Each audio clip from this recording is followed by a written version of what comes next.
This is a special call meeting of Westmoreland City Council that has been called for January the 7th, 2021 by Mayor Jerry Kirkman. The meeting will be at 6 p.m. at the Engineer Paving located at 5300 Austin Highway in Westmoreland.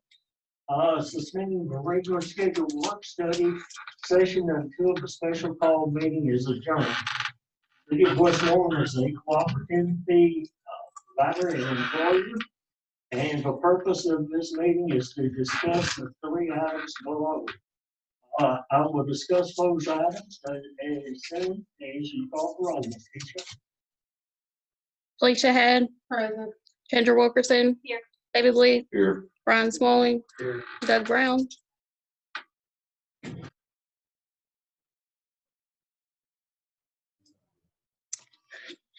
Jerry Kirkman. Here. Okay, we have a quorum, so we will proceed with the meeting. The first item on the agenda is to discuss and vote on the Tdot Urban Transportation Grant. And if you decide that we want to try to apply for as part of this grant, we will have to do it as a resolution, and Keisha has a copy of the sample resolution. When this first came out last month, just before Christmas, it's a $200,000 planning grant for trail and bike trail. You have to come up with the 20% match for it, which would be $20,000.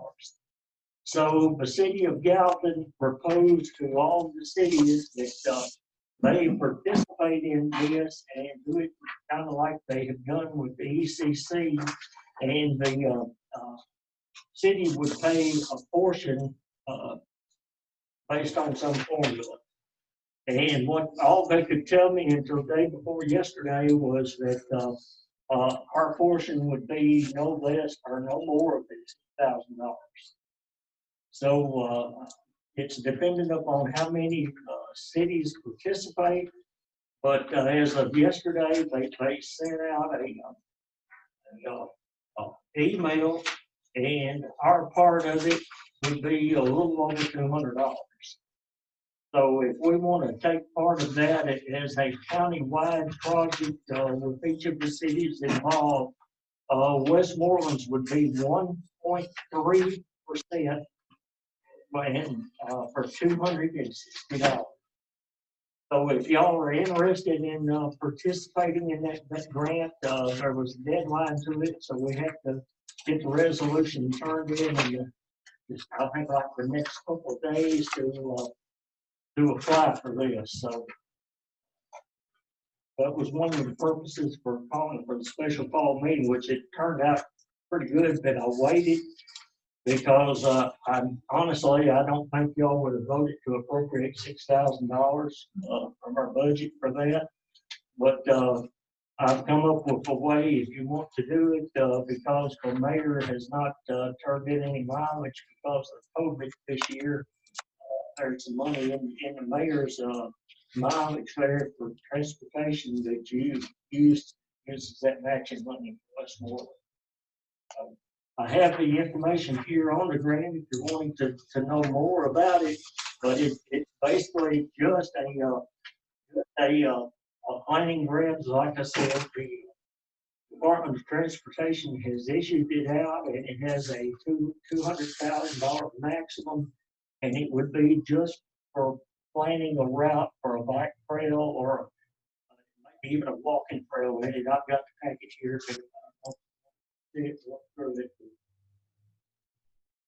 $260 to be part of it for a long range county planning grant for that.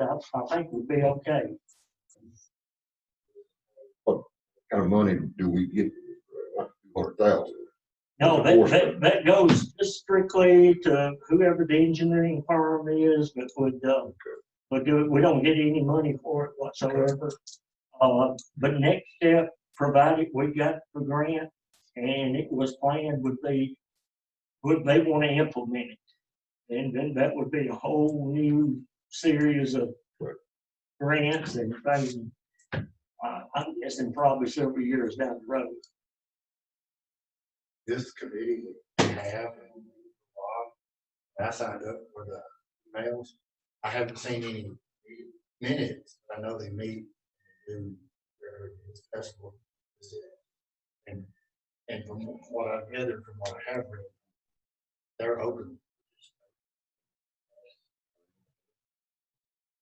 I'm just gonna. We would actually get something. Us to jump in and do name on it. When are the meetings? They have them. They have a committee right there. You're got me on email. They have them randomly. They did do a few. Then I can. Okay, this is what the original emails say. The Sumner County planners are discussing the possibility of submitting a joint application for Tdot Urban Transportation Planning Grant. With the application, the hope is to request funding to complete a Sumner countywide bike and pedestrian master plan. Pretty much what it says. Of course, right now there is no plan, so it would be the planning of it. And this is a sample resolution that I gave to Keisha a couple hours ago that Gallatin sent up for it. And it basically says that it mentions bicycle and pedestrian plan, which the city of Gallatin already has one for their area, so it would be expanding it out to the other parts of Sumner County.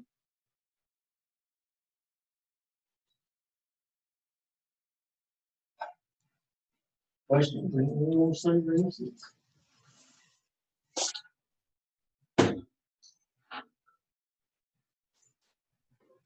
Is it something that you're interested in or not interested in? I'll make a motion. Adopt resolution R01-021-1.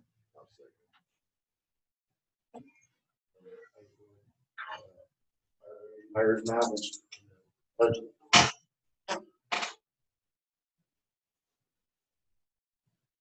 Okay, we have a motion by Councilman Smalley and a second by Councilman Lee to proceed with applying at least the interest for the grant for resolution R107. R01. It should be 2021-1. -1. Got my numbers messed up there, sorry.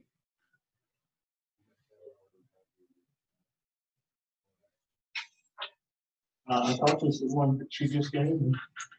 No, it isn't on the job.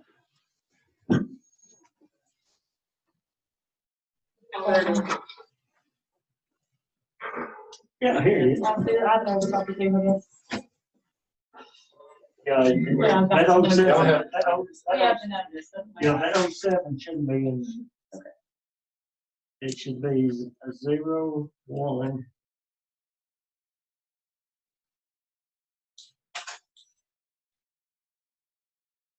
-1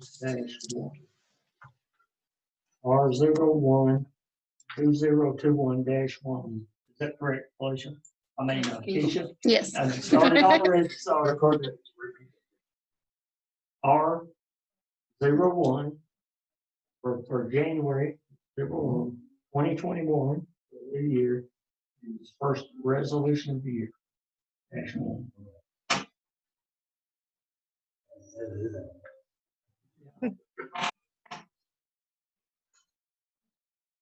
I had cold fingers. Okay, any other discussion on it? Okay. Ms. Keisha? Wilkerson, Yes. Ed, Yes. Lee, Yes. Smalling. Yes.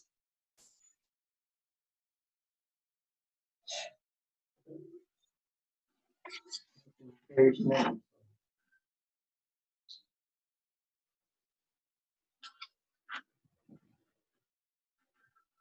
Next item on the agenda, the chief came to me back in December about purchasing a police car, and we were going to proceed with it. And then when we got to checking into it, because he wants to purchase it out of truck fund money, if it's not part of one portion of the fund, he has full control over, and the other portion of the fund, like for this, has to come before council. I know the chief has sent out several emails and information about it, and item 2 is for the authorization for Chief Cutley to purchase a used police vehicle using drug fund money not to exceed $11,000. Hope I wrote that okay. Yes, sir, that's fine. Actually, I'll make that motion. Well. Second. Kind of opinion, right? actually, yeah, it's really, they were wanting $99.99 for it, and I've negotiated, and, they're gonna sell it to us for $9,200. But there's a $299 dock fee, right at $9,500. They can deliver it between 500 and 650. He said that was an estimate, but it would not go over 650. We look at the idea of, Sergeant Whitty offered to let us borrow his large trailer, but by the time you pay 2 officers, gas money and all that, it's gonna come out about the same. And so I think it'd be better just to go ahead and pay the delivery fee. That way we don't have to worry about the schedule. Cause I think we figured it's gonna be about $480 to pay the officers, plus whatever the gas would be, so it's gonna get close to it. Okay, let me make this official. We have a motion by Councilman Lee and a second by Councilwoman Wilkerson. We're open for discussion. Chief, would you explain why with us purchasing a used vehicle, we do not have to have a bid process? Yes, sir. There's actually a couple of reasons. When you're getting a new product, obviously after over a certain dollar amount, you have to get sealed bids. But due to the fact that this is a used vehicle, it can't really compare out. You're not going to get 2 or 3 or 4 of the exact same vehicle with the exact same mileage. I spoke with David Moore with MTAS, and he said, what I need to do is to do due diligence in showing documentation that I did search several different places to try to find comparables. I actually only found about 7 vehicles that would fit our criteria because we really want to keep we want a black car because all the rest of them are black. I was hoping to find one for under 100,000 miles, and I have been able to. But of the ones I found, this one is running about $600 to $1,000 less than the others. I can just tell you briefly. This one is 84,000 miles on it. It's a 2014. This same dealership has a 2015, but it has 107,000 miles. I believe we'd be better off to get, even though it's a year older, to go with the one that has less miles. I believe it'll hold up better. It'll be better for us. And then there was one that I spoke to you about earlier, Mayor. They do still have that one available. They were originally asking $10,795. They agreed to sell it to us for $10,000. It's a 2014 as well, but it has 95,000 miles. So the one I have recently found actually has 11,000 less miles for the same money. Actually, a little bit less, because this was 10,000 plus everyone charged 400 for delivery, so it's going to be 10.4. And on the one that I've made contact with today, it'll be at the most $10,150, including delivery. So, and some of these others there's one that was had some damage on it, but has 99,000 miles. 2015. It's got some pretty significant damage. It still has the police markings from the other police department that we would have to pay to take off. Another one had 99,000 miles for $10,000, so it was close, but not quite as good of a deal. And this will show you the difference in how these run. Here's a 2013 with 131,000 miles. They want $9,500 for it. So, and I pulled up NADA, National Auto Dealers Association. That's usually what the banks will go by. If you go to get a loan to purchase a car. And the way David Moore explained it is the purchase has to be less than 10% above clean retail. Just putting in a base 2014 Ford Explorer, they don't have a criteria for a police interceptor package. It's just a base model with no added equipment on it whatsoever. The clean retail value for that mileage vehicle is $14,100. So we're purchasing it at a significantly discounted price. We're getting a really good deal on this vehicle. This vehicle new, as you recall, we're getting 2021. It's $33,000 for one new.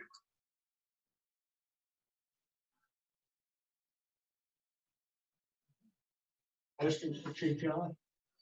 I have a few. Do you have a Carfax on this vehicle? I don't know if any of these are gonna have a Carfax for sure. Well, this one is, one of them is through Carfax. It's actually on Carfax's, they have a website where they sell police interceptor package. A lot of these probably will not have, because they're police interceptor, but I can check and see. So the one you're proposing tonight, you don't have a Carfax? I'm not sure. I didn't look to see. A lot of vehicles you can get Carfax on. You probably can get, I don't deal with them a whole lot. All of these cars are gonna be as warranty. It does have, let me see if it says on the one that I printed out.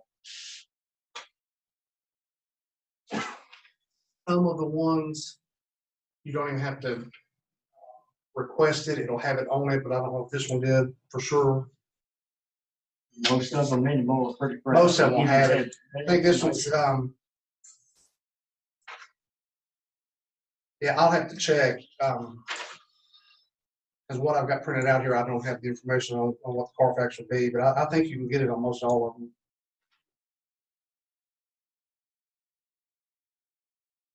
But I don't have it on that one. I can look it up if you need me to before we leave.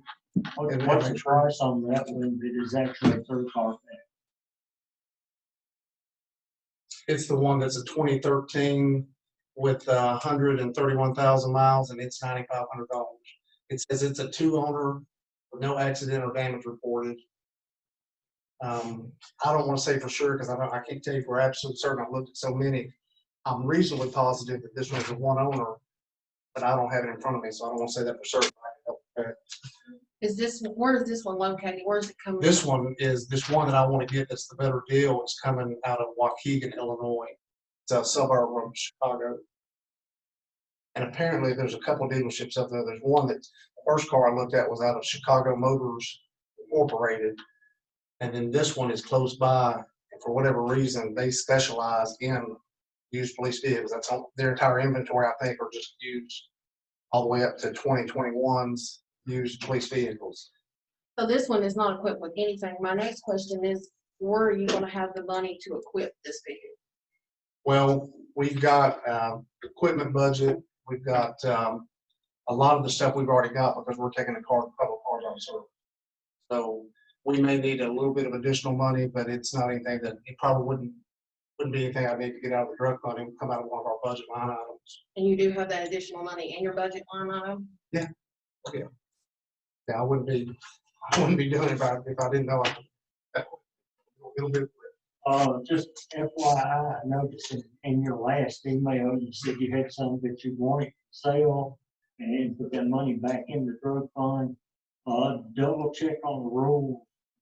I think sale like It has that to go goes in the back general into fund. general fund. But you can petition the council to ask that it be put back into like a R line item or something like that. Yeah, that's what, actually, after I typed that, it does have to go to the general fund, but I was just gonna request that possibly, but it's however the council sees fit on that. That was more or less just to show that we're gonna recoup a lot of money, I hope, toward this vehicle here. So however you all decide to put the money that we get from those auction items, that's fine. Do we have any vehicle, what are you gonna replace this? What is the reasoning you want this vehicle? What are you gonna utilize it for? It's just gonna be another police vehicle. Okay, This particular one will be for the K-9. It'll be the K-9 unit. but we don't have a particular vehicle you could use right now for the K-9? Or, Yeah, we have one now. What's the condition? we thought we were gonna have to sell it because the previous company that we were using to do mechanic work on it, I think had misdiagnosed some things on it, and we've sunk some money into it. It's one of our older cars, and it's got over 150,000 miles on it. And I know one of the last big expenses we put into it was like $1,800. We had found out we're using Creasy's, and we just had a new throttle body injector put on it today. He feels like that car is now in good shape and will last us for a little while longer, but it is older. It's one of the oldest cars that we've got. It's been a good car. And what makes it hold up as well as it does, it's got the Hemi, the larger motor. So motor-wise, it's pretty good, but it's an older car. So because we are short on cars, I think what we want to do is at least keep it for a little while since we have put money into it, hoping it will last at least a few more months, if not a year or two. And we've got a new one that's supposed to be coming in this month. And we're hopeful, from my understanding, I wasn't here before, but from my understanding, the city was trying to buy one car 1 year and 2 new cars the next year. And we were hoping that maybe by this next fiscal year, that we could see about getting 2 new cars. We got one this past year. We haven't gotten it yet. It was late before the doors. But we definitely have a car shortage. We have one Crown Victoria that's showing 160 something thousand miles. I think it's an 06. The odometer is broken, so they estimate it might have 200,000. It's not gonna bring a lot of money. We've got an unmarked silver Dodge Charger that's got 160 miles. It's running okay, but it's an 06, I think, so it's substantially old too. How often are we on the road? I mean, it'll soon record. Might be buying somebody else's car. You're talking about the one we're getting? Yes. You're right, that's always a gamble. I mean, this one will have less miles on it than the majority of cars we have. The car I'm driving has 94,000 miles. The only one that's probably got less than this one, we've got 2 2019s that are up in the 60s or 70s. I'm not sure the exact mileage. I'd have to refer to an Excel spreadsheet we've got on them, but this one will actually have lower miles than several of our cars, and it's in better shape than several of the cars we have now in service. Well, I was thinking we didn't have the car, I was under any understanding we didn't have the car auction that was approved last spring or fall. I think everything's still sitting open there. I mean, would you be able to have that car auction and find something more reliable? I mean, I hate to see that money into. Well, I mean, personally, I think that if we've got 2 options, we either buy used or buy the brand new. I think that buying my personal opinion would have been, I'd like to have seen us be able to get 2 used cars for the price of the new car. But that's just my opinion. I was in the car business years ago, and once you drive one off the lot, you know, they appreciate it substantially. I think the reason probably the city did that, and this makes sense, a good finance rating and enable the city to be able to pay payments on it rather than have to pay cash, which you can finance the used ones, but you won't get the deals you will with the new ones. So, you know, it's a matter of, do you get one that has 84,000 miles, it's a 2014, or spend $16,000 or $18,000 to get one that's a lot closer to new. I mean, that's obviously an option. I don't think we're going to get a lot of money. I hope maybe $5,000 or $6,000 for selling the cars that we have. If we did that, we might get a $15,000 or $16,000 car, but we don't have that in the drug fund, so we have to take the drug fund money and other proceeds, and we really need a vehicle now. So that's kind of my situation. If we had 15,000 in the drug fund, I'd be asking for a newer car with less miles for sure. But you are saying the one that he is using now, is it Mr. Creasy saying it's in good shape? He thinks it's hard to say because it does have so many miles, but as far as he can tell from looking it over mechanically, once they got this, they had done several things thinking that it was something else. He has assured us that he started with the throttle body probably all along, so we probably put money into it that maybe we didn't have to, but now he thinks that it's pretty mechanically sound, but it's got a lot of miles on it. You got a lot of miles on the body and all that, so we're just hoping it lasts as long as possible. If it becomes tough because you don't know, you're kind of gambling. Do we keep this and keep throwing money into it? It's just hard to say.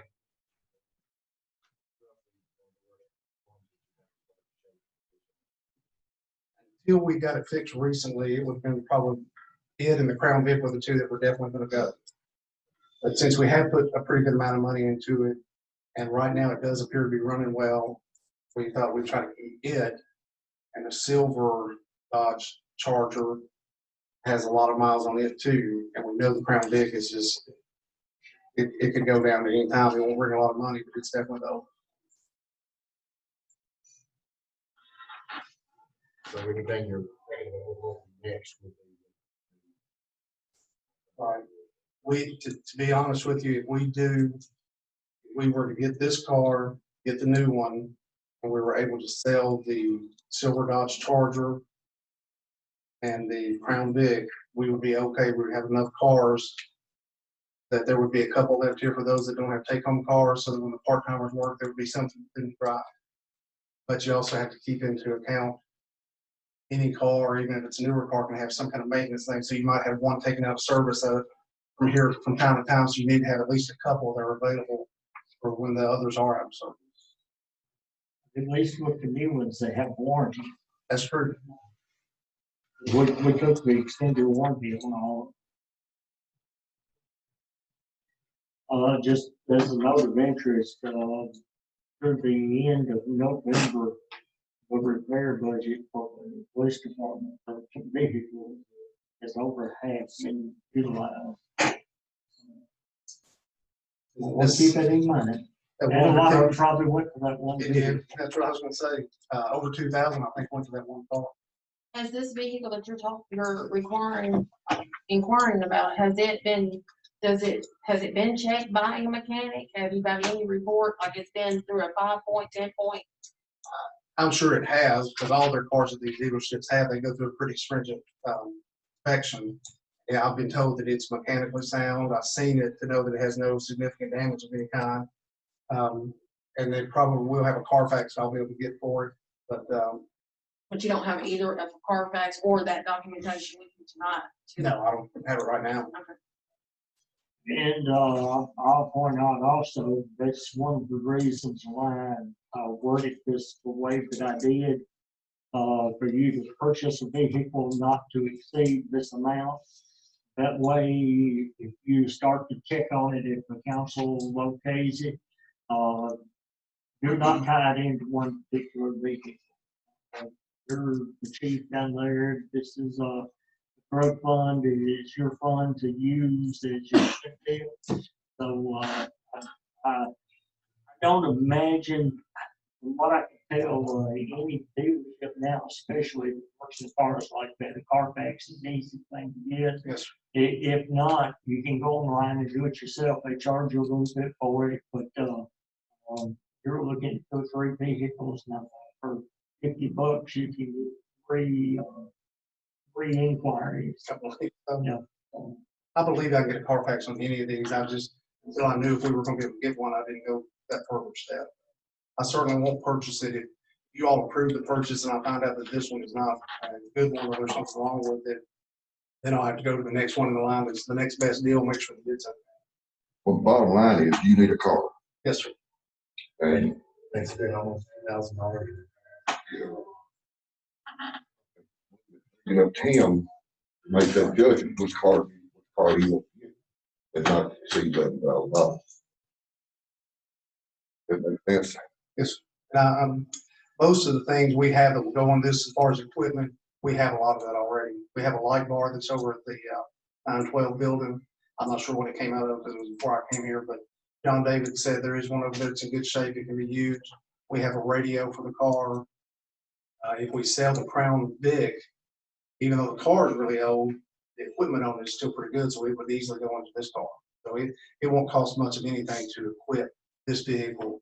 I think it's a couple $100 to stripe it, and most everything else we've got, so it won't be substantially expensive for any of that. Are we gonna be out money to pay somebody to equip it, or is it? Usually John David does all that. The only thing that it would really cost us would be whatever, if we did have to buy parts, which won't be a lot. It will cost money to have it striped. I can't remember. I think they said it's usually running $150 or $200 to have it striped. Are we paying John David? John David will do it while he's he does work like that while he's on duty. So, no, I mean, we're not paying him any more, but he's been doing that apparently for the city for a while. I think he's the one that's probably put lights and sirens and most Yeah, of the car we we've got used to now. hire him to do this. Hired him or paid him on the No, product? we hired him. Before he became a police Before he officer, became a we police hired officer. him. So now he's. Good. How much money is left in the repair fund? $8,000. But you cut about half. It was $18,000 and then something's been used, made something. I'm That's confident that November's numbers. That's December. 9,000. No? Yeah. 9,000. No. I don't think we put a lot of money into anything, except there'll be a few, but not. I know that the white car did incur those very high expenses. That was back in October, I think, at $1,800. I feel pretty certain that if we are able to get a really good used car with a new car coming in, I think the second half of the fiscal year is going to be significantly less will be spent on vehicle. Is there a law where they keep up with the maintenance when they're doing the? There was not. Well, actually, let me rephrase that. We felt that there was after I came to work here, and Ms. Carter was asking about it, and I did some checking. Unfortunately, all those kind of disappeared. Since then, we have started an Excel spreadsheet so that we're keeping up with all of the expenses. We get hard copies because Creasy's doesn't actually do. He does everything paper, and so hard copy that, plus John David, who's doing our vehicle maintenance, he's also keeping it up on the spreadsheet to say that on this date, this car had this service done to it. But no, to go back before now, unfortunately, I wanted that and I couldn't find it. Share that with us, Rod. Excuse me, Sure. if I'm not mistaken, all that's supposed to be on the computer, the previous people working on it. They should be printed. That's true. JLS probably does have. They were supposed to have a complete Yes, file on each. that's true. We probably can get- I do want to say I appreciate you utilizing projects here in town. I wanted to do that, and we're going to try to. I mean, there's a couple different places that can do it. The reason we're using primarily one in particular, Mr. Creasy's on one. He has a tow service. It's really imperative. We have a police car that goes down in the middle of the night or whatever. It's going to be a lot easier for us to call the company that's working on our cars. But I think if it comes to where we need to get new tires, we may go to Graves since they're primarily a tire place and try to. I do want to try to keep the business within the city limits. So I think Creasy's doing an excellent job. We've got several. Yes, sir. And we try to keep. Right, I will. I don't know about Graves. I do know Lambert has a vehicle tire. Okay. Graves may also. Right. Yeah. I don't. Aaron can probably tell you about it. He prices them through all of them. Sure. Okay, other questions? Okay, hearing none. Issue, if you'll call the roll, please. Smalling, Yes. Ed, No. Wilkerson, Yes. Lee. Yes.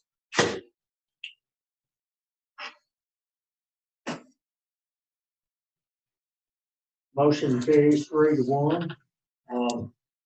Teachers, let me know when you need me to sign that check. Thank you. The next item on the agenda is to appoint a mayor pro tem for the term of 2021-22. So I'm going to start that out on the corner with Councilman Lee. And the reason I'll start there is I've already talked to Councilman Brown, and he told me that he was not interested in being the mayor pro tem. Are you interested in the position? Okay.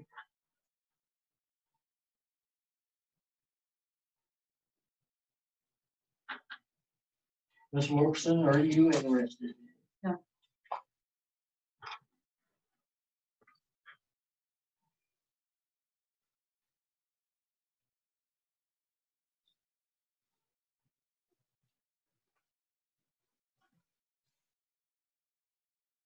No. Ms. Head, are you interested in the position? Yes, sir.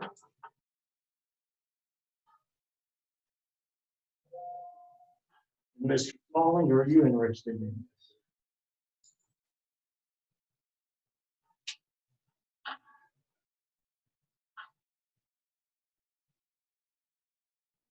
Okay, we have two people that is interested in the position, Councilwoman Head and Councilman Smalley. Does the council want to, the other council members, do they want to interview anyone, ask questions?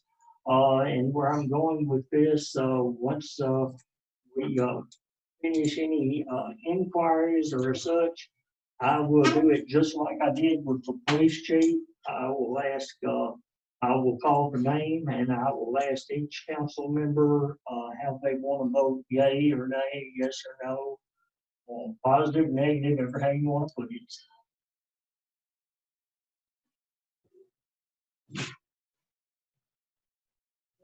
One. Okay.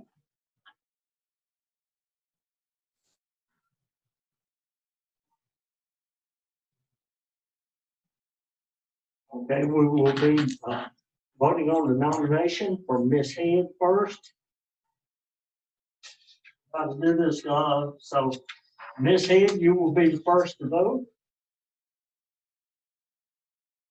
Do you vote yes, or do you vote no for yourself? Yes.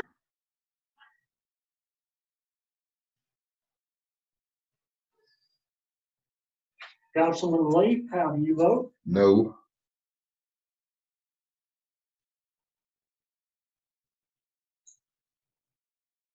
Councilman Smalley, how do you cast your vote?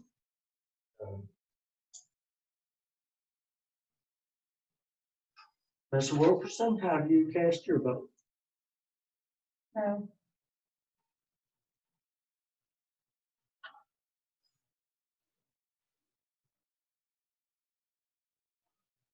Okay. We will now be voting on the nomination for Councilman Smalley for Mayor Pro Tem.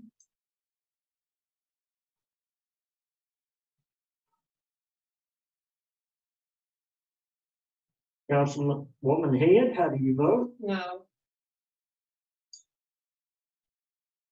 Councilman Lee, Yes. Councilman Smalley, Yes.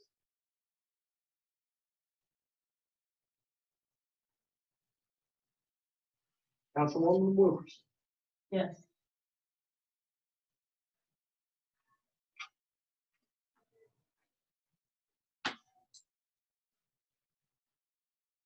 With 3 votes of the affirmative, Councilman Smalley, you're now the Mayor Pro Tem for the term of 2021-22.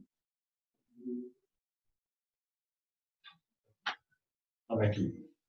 With that, that concludes everything that is on the agenda tonight. So the special call meeting, do I hear a motion to adjourn? Second. Motion and a second. This meeting is hereby adjourned.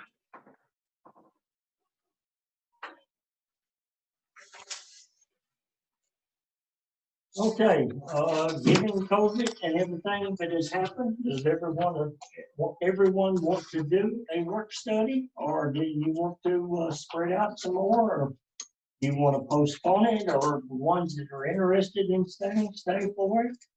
I would like to recommend postponing and doing the Zoom meeting.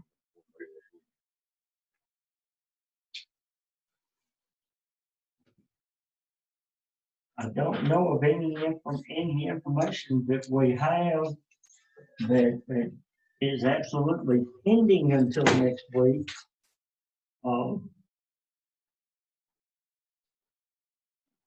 What's your thinking, Vice Mayor? I think we're already here, but the agenda's quite lengthy. And a lot of it does need to be discussed. A lot of that I can knock out pretty quick. Just just say your name. as It's not quite a bit of this. That's something we could ever just get through it, and if if the supervisors have something that they want to communicate, let them do it. Yeah. I've been dealing with a lot of high blood pressure issues this week.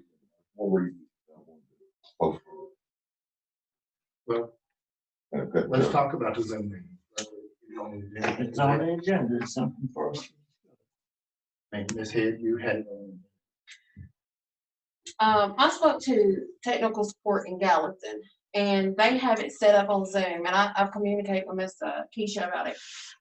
They have it where the citizens can communicate through the Zoom meeting, and that's my big thing. I want it set up, if we're gonna do Zoom, and we're going to Zoom, we have to have it set up where the citizens can call in, because that's what they do on Gallatin. They call in, they come in a queue, and then you tell them when they can speak, they voice their concerns, you cut them off, and it's done. So that's my big thing about the Zoom meetings is the citizens, I feel like they've been silenced and they're not been able to communicate through Zoom. So can we get that set up? Can you? There is a number, like when There's a I set the telephone meeting number. up, there is a phone number that it puts on there as well. Can we make sure we get that out? And then- Yeah, because the Yes. citizens have I never knew it. yeah, would there be capability of saying someone that's member and not being have a computer available where they could virtually ask? Is that capable? Say that again, Brian. If, say like Doug was absent Uh-huh. and we were in-house wanting to have a meeting, could he attend virtually and that qualify as participating? We probably all have to have laptops or a tablet to see though, wouldn't Not necessarily, it was made very simple of, do you have internet? And it's Yes, decent? like I'm actually recording the audio right now Through that? through my If computer, y'all would- yes. I mean, all you have to do is have a one with a sticker right there, he Mhm. takes us and see his video. Our video could be on, didn't have to be on. 'cause Right. He's facing you. Everybody else. But we could see him and he could still hear us Okay. and talk to us right here But- if we wanted, And Yeah. it is Or- legal. It is in the, because we're still under. we? Well, that Yes. monitor just face one person, does be able to see or somebody. Well, We can put it where yeah, we could try to put, we could set it up over on a corner and where he's pointing up at us. I yeah. just use Doug, but Right. That's just, I mean, that's what we wanted to do, and then if you didn't feel comfortable, you could zoom in instead of. Right. But now I do like the idea of setting up where the public can make comments. That's a requirement, Okay. requirement where the public can. But You- before you we really just said had the them one- email it in Yeah. or whatever prior to. So if we're even if we're in-house. you agree? Nobody has. Okay. the option. It's called a hybrid meeting. So we want to do a hybrid meeting to where even if we're here, the public can still participate through a Zoom situation that. And any of us who are unable are to be absent here can still participate. Because that's what I think. And that was what part of this COVID grant was, to give communities that didn't have that capability the possibility of using that money for it. But we used our paving, so. Yeah, some cities took the money and purchased a laptop for each. It was the property of the city, but they used it to purchase a laptop for each council member. So they could do Zoom through that, so. The way I understood it, that the COVID money, it was laid out to do lots of things. Yeah, that was one of them. There was 5 items you could do, and that was one of them. And that's pretty much considered infrastructure of the building. But IT and computers was, I think that's probably what actually initiated the grant originally. Okay, so we want to try to pursue this for our next meeting. Hybrid. Well, I think we need to start off with regular Zoom and citizens can say, and then I don't wanna do Zoom. That's just me personally. I don't care either way.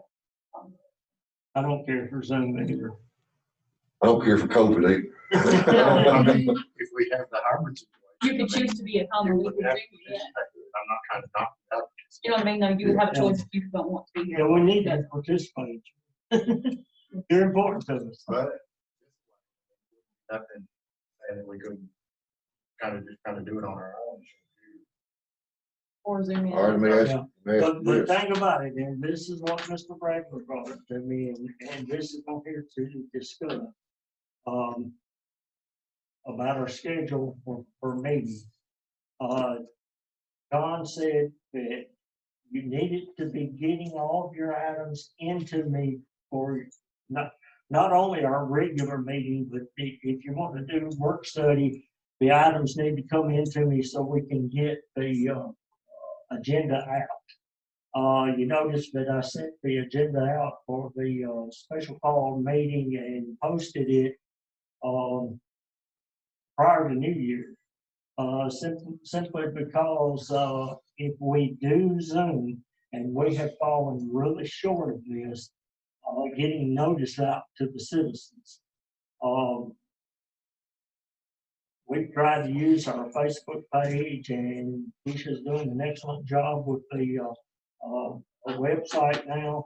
But we need to really get some information out as to what we're doing, what we're trying to do, what we're going to talk about at these meetings, and let the public know about it. And that is a requirement under Now, doing the the, executive order also. doing the hybrid, part of us here, part of, can the general public still see that meeting without having to come? See, Well, I've had I that don't know concern. if we have that capability. See what If to we're do. doing it through Zoom, we can either live stream it or do like I'm doing now, record it and then upload it tomorrow or, the next day. The only requirement, and I say the only requirement, and Keisha's read up on this more than I have, was honestly, the executive orders kept coming out, and most of them said the previous executive order, this, that, and the other. But the thing that I was mostly concerned about was that we're required, especially if you do a Zoom meeting and it's not live streamed or put out, it has to be made available to the public, the audio section of it, I think within 48 hours. Technically, if some of us were meeting here, the public still has access to it. Right. Right. If So I don't know that we would have to, if one of us is on If Zoom three too. council members show up, that is considered a meeting. Right, which means they would have, we would have. But on items like we're talking about the charter amendment, that takes 4 votes. So, if there's just 3 here, you couldn't vote on it. Because it has to have 4 votes and they prefer 5 to send it to the So the person on the legislature. computer, that wouldn't count? Yeah, if we had them on If all of us computer and would- they would be voting, yeah. Okay, but that would count if three of us Yeah. sitting here alone. We did hybrid, and that would definitely, it'd be part of the roll call, just like anything. No, I've had a lot of people comment to me that they really enjoyed we were Zooming because more people watched it. Yeah, Well, that's what I said, I want. Regardless. it was. I want to resume Zoom regardless. House or for that reason. But it's not Live. streaming right now, you're just. No, it's Yeah. just recording. But be able to live stream. Now, Good work. If you wish, and we talked about this, I can't remember this last year before last at budget time, about having our video guy, Mr. Hunter, come and actually do our work study sessions also. And he uploads all that stuff and takes care of it. He also live streams sometimes as well, as long as the router back there is plugged up and working. But now we're pretty well, we're knowing that we need to turn it on, right? Well, it wasn't even plugged up. It was, I don't know who keeps unplugging it. To YouTube. YouTube, he Well, does, he yes. said the rules has changed now. You have to have 1,000 subscribers to. Oh, really? Yeah, that's what he told us. They couldn't do it. Oh. He couldn't do it last time because we don't have 1,000 subscribers. We Gotcha. can't live stream until we have 1,000. Put it out on Facebook page. But I think some of that works through Zoom, too. I mean, there's a way to put it all together. Yeah, you can live stream through Zoom as well. Well- I don't know if it has the same requirement or not, though. I was assuming that we was, well, I wasn't assuming, I was told we was gonna go to Zoom meeting next meeting from our last one. Well, you asked me that thing in here that we were doing the swearing in ceremony, and I said we probably will be on this thing. And I fully expected it, and he sent out the email about it. And these two were the only two that responded, but No, it I wasn't saw either. Doug Brown responded. it. Yeah. I never got them. Doug wanted to Zoom, and I did too, but I don't.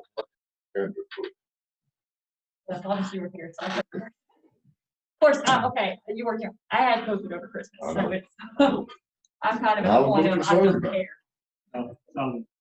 Anyway, like I said, I only got the two responses back to me, so no one else replied. I got my email where I sent it back. Doug told me today he sent it. I need to make sure that you copy me on that stuff, and I'll say that to the chief and the other folks that's out here in the audience. It's always good to copy everybody back, so. So we're doing Zoom next meeting? That's what I want to do. Getting to get them. Whatever.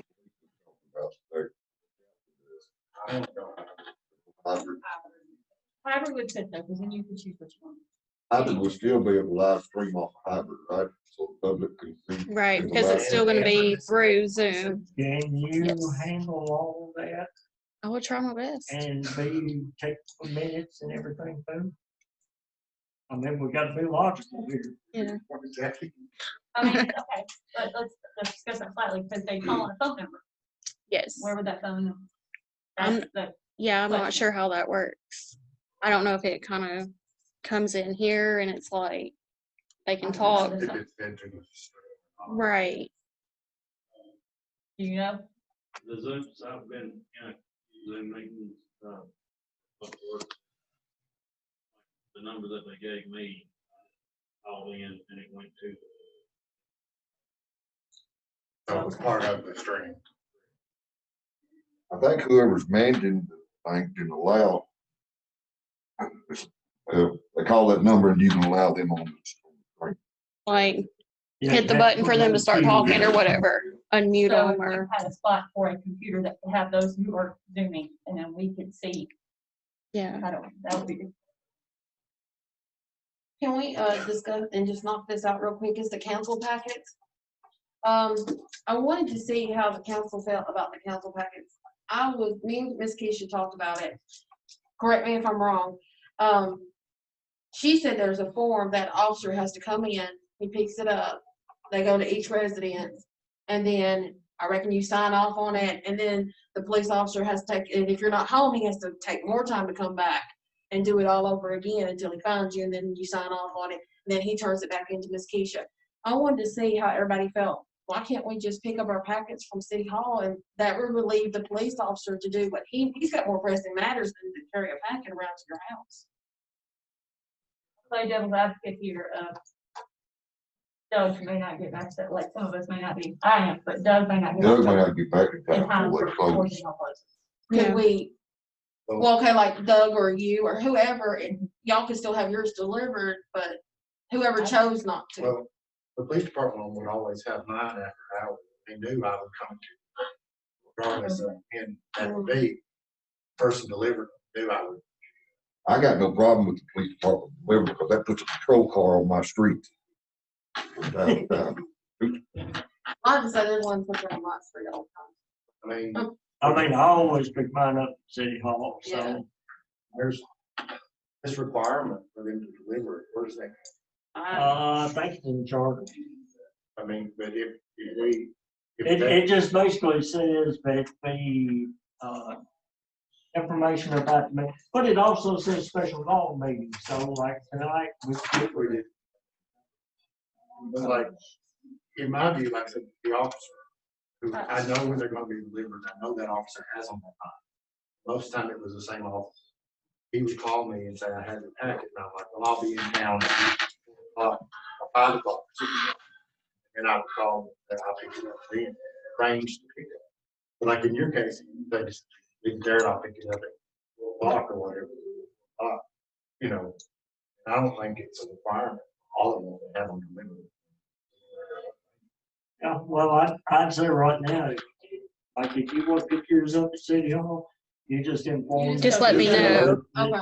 Yeah. You wanna do that, or also the deeds, I'll pick mine up at City Hall. Okay. There's been times I knew I was gonna be out of town, I went, and I just tell. And I Take mean, it, like, following before, Monday. you could just say, we'll pick up, Mhm. or deliver to City Hall or whatever. Right. But I don't like, know if y'all already- I like the patrol car. More visionary.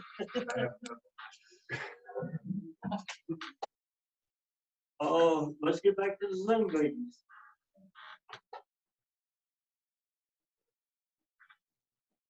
Zoom meeting, next meeting? Hybrid meeting? Do we want to call a special work study next week? These items? No, I don't think we need to. Okay, like for instance, up here with paving update, now, the department heads, they may have more that they want to say to you. So if that's the case, but like for paving update, Aaron and I met today and discussed several items. Rogers Group requested an extension on the paving until March, and I signed off on that and allowed it. But there's been a lot of information that's come in about the first 100 feet or so of Henry Harris being really almost gravel out there now. So Aaron is going to talk to Rogers Group and see how much extra they would charge while they're here to do that. And but Sumner Drive and 31E, old 31E portions that were voted on, it is in the works to be done. They'll have us maybe not top of their list. I didn't really want to be at the top of their list, but I want to do a couple down. Yeah. Because I don't want the first few things that's coming out of the plant. No, I'm glad they're not doing it right now, 'cause it's really too cold. Okay, planning, no.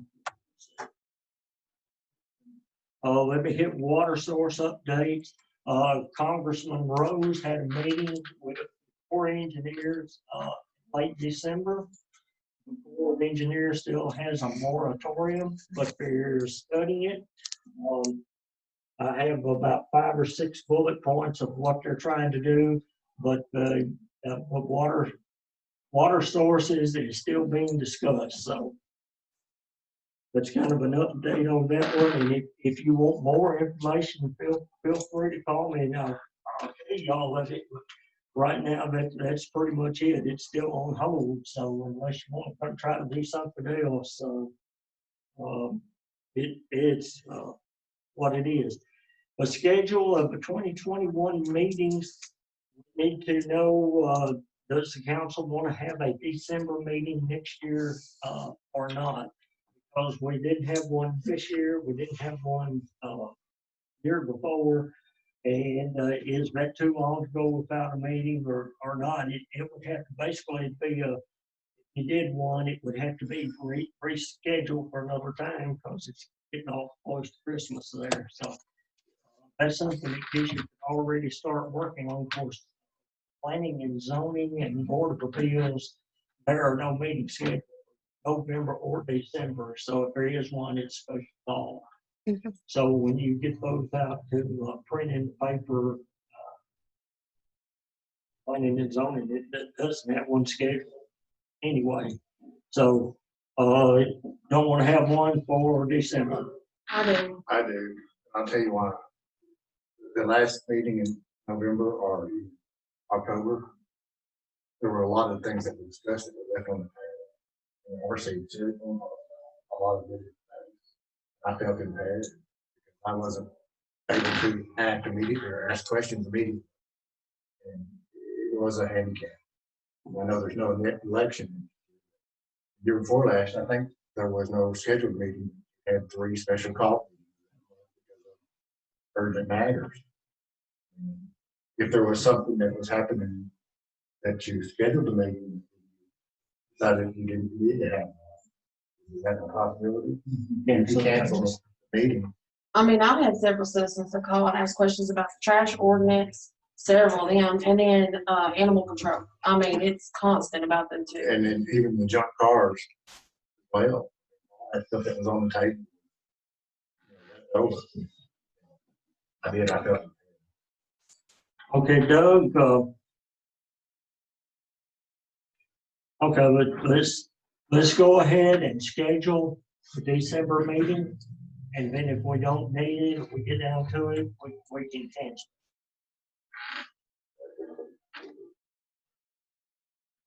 I mean, honestly, if we have stuff that we need special call, that the work study, we could probably do that or work study, and then the week before, we still avoid the Christmas holiday, I think.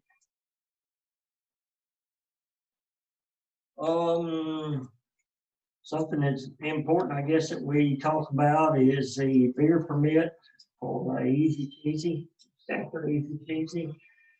Suppose they've got the paperwork all submitted for that, Yes. and the due diligence and background information's been. And they've paid. He just wanted to see about getting on the agenda for the council meeting so that it can get approved and he can start selling beer. He's the one that owns Bill on Hill, right? No. Different one. He's already sold it.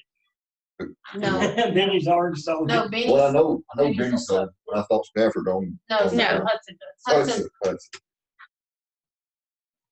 But, and this one's for Easy Cheesy. So, Right. Yeah, that was, Benny sold that too. And he's already operating the business. He's just not able to sell the beer right now. So So are we leaving planning and zoning? the No, same? we'll come back to that. I'm still hitting here. There's a lot of items here, and a lot of them don't take a lot of discussion. The future of the 912 building, that is still tied up in a lease. So until the lease is either surrendered or something done, there's nothing that can happen with that. The trash ordinance, I think we got some new copies of that, right? So if you want to look over that, if there's something there, are you okay waiting till? Okay, I mean, my concern is the nation of it, not being in our deadline.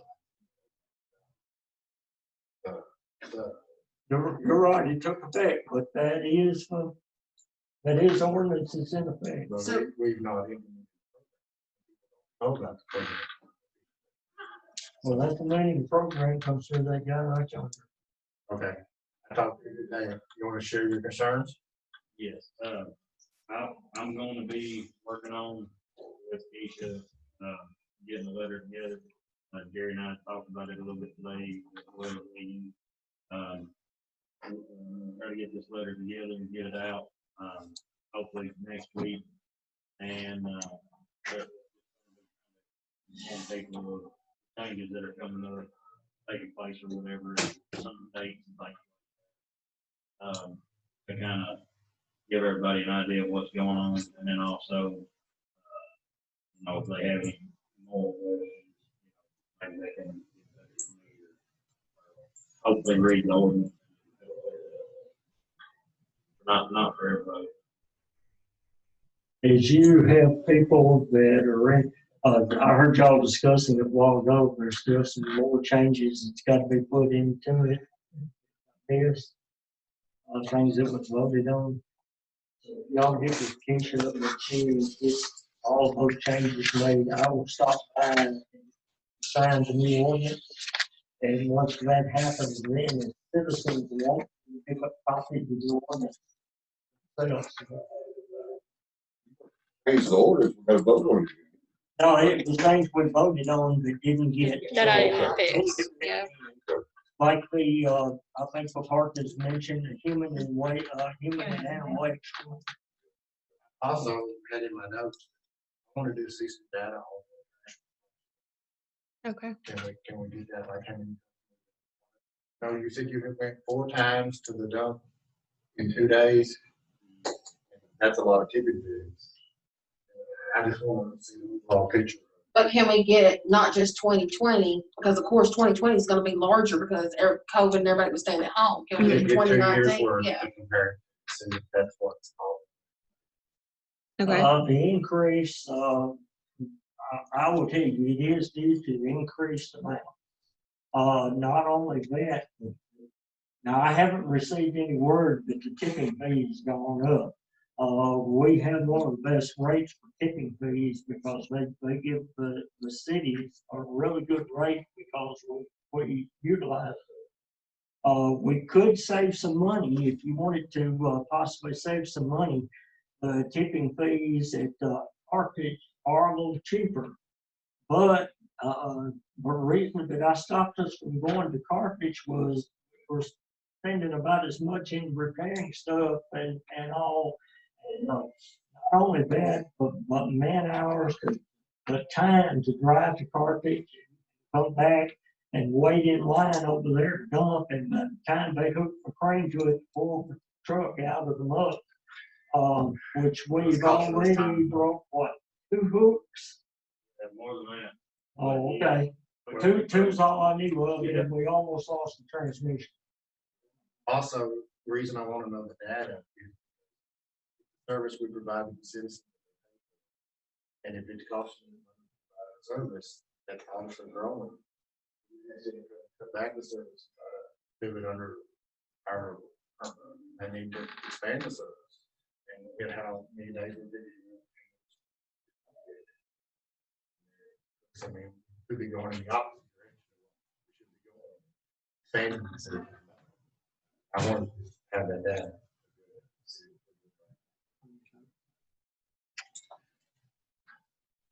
It's something that Bisha and Aaron will both talk about, try to get together for you.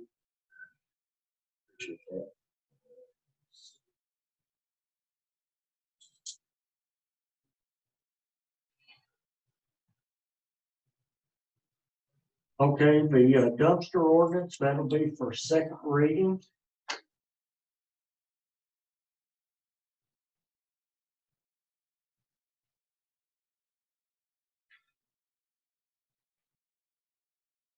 The Elected Officials Academy and the utility training, I spoke to that a little bit earlier. And Keisha, as you see any of that come across, if you pass it on, I checked on the Elected Officials Academy in January, February was already full. So they're filling up fast with these elections that just came up in November.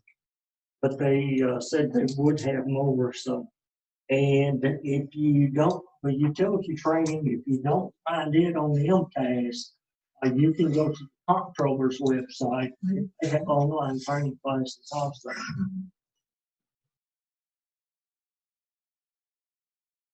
Resolutions for streets, that can happen later, but basically, Mary Turner with the GNRC, who's our state planner, has said that the streets that we've had for several years, like I know we've had discussions about Hummingbird Hill Court and Chloe Drive, ones like that. We needed to do a resolution and go ahead and accept those, but basically after a certain time period, it's even both. But let me back up a little bit. There was questions about whether Eagle Drive and Mallard Drive have ever been accepted. Eagle Drive, Steve Coates brought it up, and Warren Rose brought up Mallard Drive. Now, whether that council actually took any action to put it on the agenda to vote on it or not, but these other streets, and we've got another one out there, Cardinal Drive. You know, what she is saying, by the mere fact that these people have paid tax all of these years, they're pretty much entitled to the street now to be accepted by the city. What is the name of the street?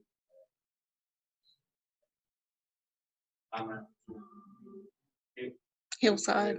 Or Hillcrest. It's always an official. Mm-hmm. Yeah. So what he suggested, and she's discussing this through planning and zoning, that we do a resolution and accept those in the city. So what that's about. So as it comes around, I'll let you know about it. This one's for the chief, Chief Jolly. Do we have an abandoned vehicle policy? Or is this junk car policy pretty much considered an abandoned vehicle? Not certain. I'll have to look at the city ordinance to see. I thought the junk car policy was the one council member Bennell just recently. Are you trying to it's the same thing basically? Yeah, I'm trying to find out if it's the same thing. At the end of, as you turn to go out Wagner's Way, and I think no, I guess you hang to the right, there's a cul-de-sac in the back.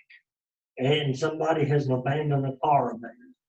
And, the owner is not interested. He doesn't even live in the state anymore. And the loan company that holds the title to the car said, follow your abandoned car on. So it's actually, it's in the cul-de-sac, but if you look at that, I called the owner of the property back there, and the property owner said his property didn't start several feet back from that, so that is part of the cul-de-sac. It's just not paved, obviously because of all the stuff we've been talking about. But it's been there for A year, over a year. yeah, it's been there for a long time, and the neighbors have really discussed it with it, and Ray actually had the number of the gentleman, and I tried to call him. He told scrap stuff for free, but he was closed down there for COVID at the time. But the loan company said to follow your abandoned car ordinance, whatever that might be, if we need to send a letter to the owner or who. And I have all the VIN information and tag number and all that stuff with me tonight. We can do that, and I can tell you that if the vehicle is left on private property, the owner of that property can't have that vehicle towed at the owner's expense, and it shouldn't cost Well, that private. he's saying it's on city property or on If it's public on property. city, then right, so we can go by there and run the bin. Somebody might have already, I just They don't know have. about it. Okay. And try to contact, as long as we use. And it looks like it's back up in that guy's property, but if it's actually part of that cul-de-sac, it's just, like I said, it's. Maybe it would be an actual road. Right. Right. Well, we've got stickers and all too that you can put on a vehicle if it sits there, even if it's like say on the shoulder of the road. Troopers using a lot in the county. If you put the sticker on there saying if this vehicle's not moved within so many days, it's going to be towed, and then the city can tow it, at the owner's expense. But now an abandoned car, that would be more like an abandoned car. With a junk car ordinance, it's going to be more for residents that have junk cars on their property that they own and it's their property. So there's a little bit of difference, but I will find out about that car and see if we can get that moved.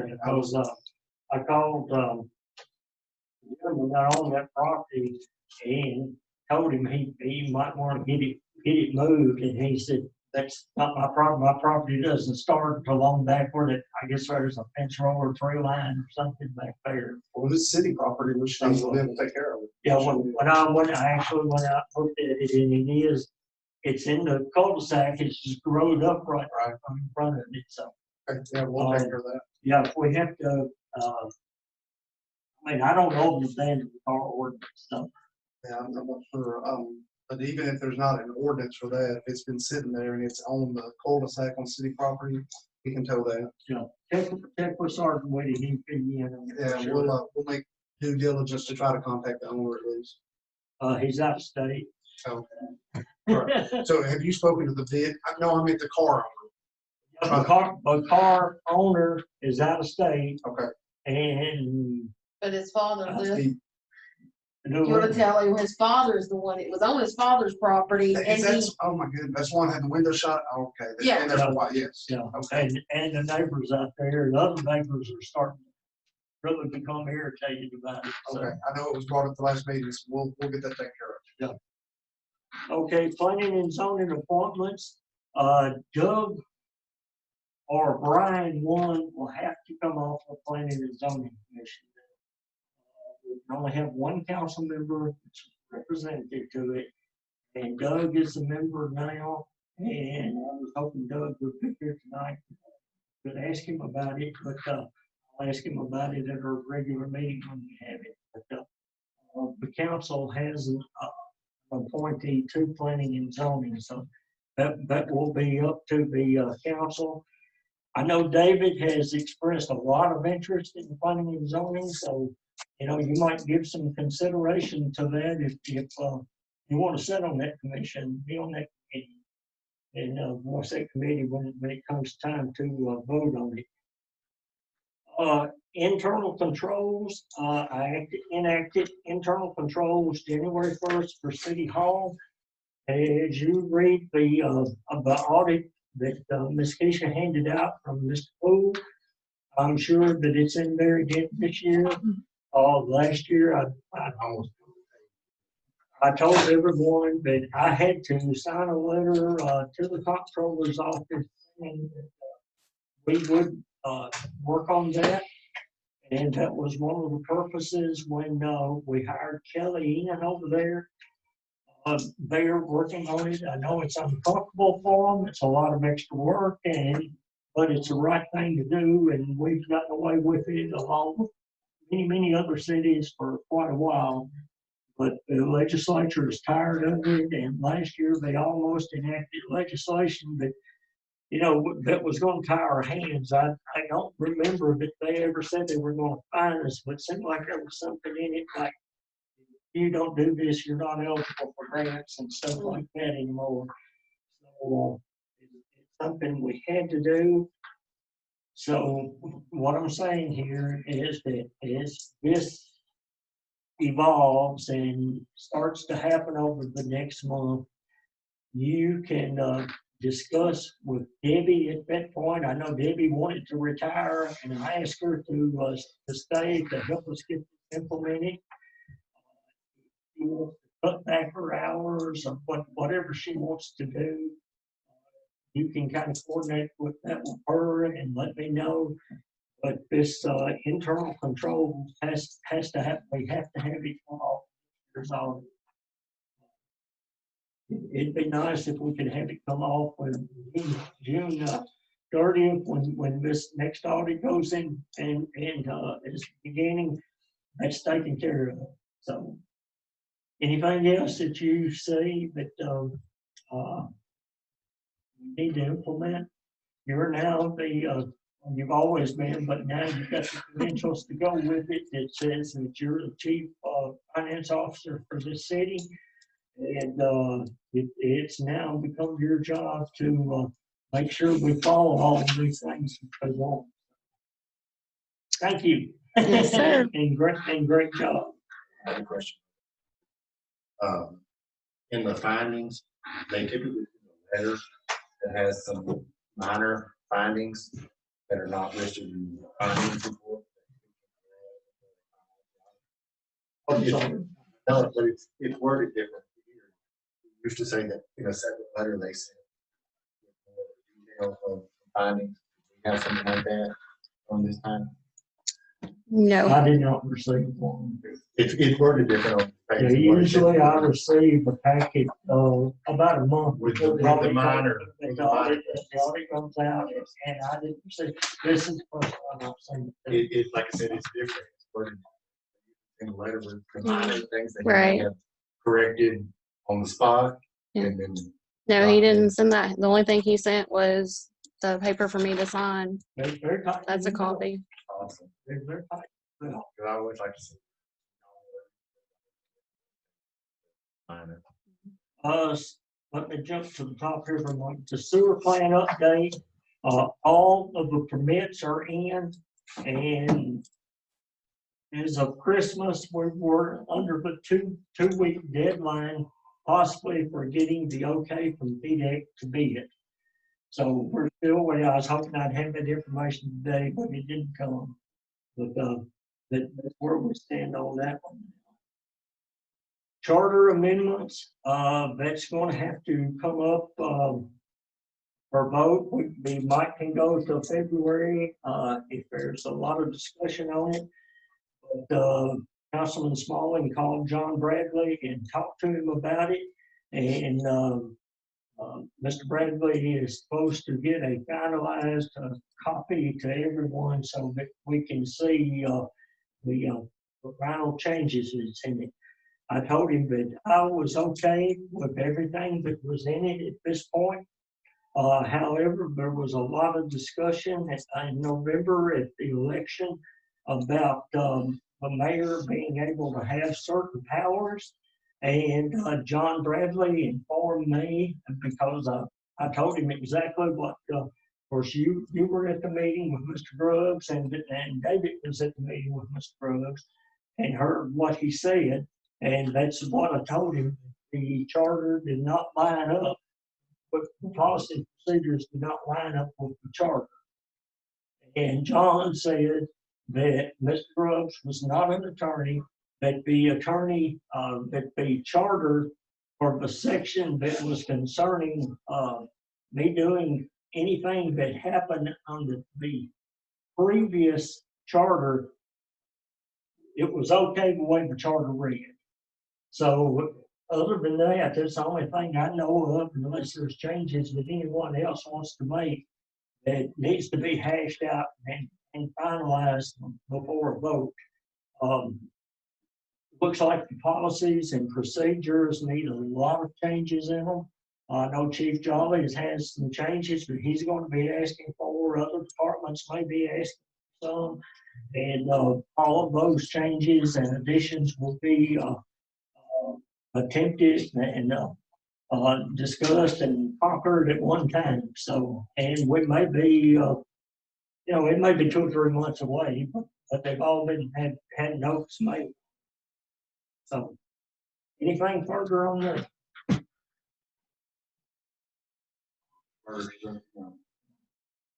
The codes and permitting, that's something we can hold off a little bit longer on. I sent out a message fairly early on, and I think it's early December, maybe late November, about folks getting with me if you had priorities that you wanted to make sure we tried to address during the early part of this year. And I got information from 3 people. So there again, if y'all return that email. I had 2 surgeries in December. Okay, I was gonna say, if you sent me the email, go back and pull it up and send it to me. No, I had 2 again. surgeries, and to be honest with you, I forgot it. Okay, but there's at least 3 items on here that was on the list of just about everybody. So we're on the right track and we're getting there. But codes and permitting official was something that was pretty common throughout it. So we can discuss that later. And animal control is something that's being brought up. I don't know how many calls that y'all are getting on it. Animal control has always been a pretty serious thing for this town. Sheriff Weatherford, 2 years ago now, canceled doing animal control except for vicious animals.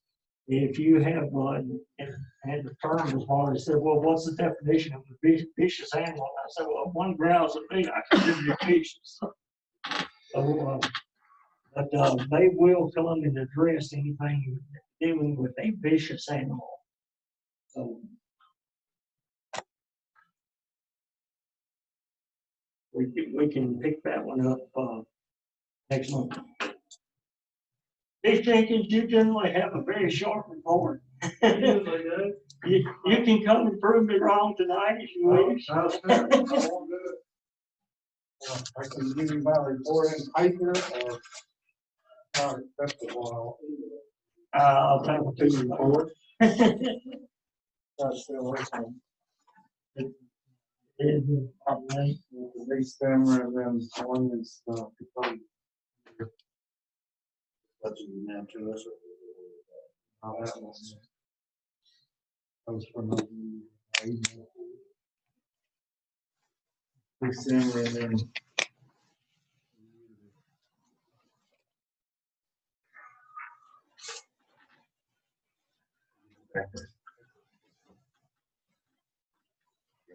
Up here.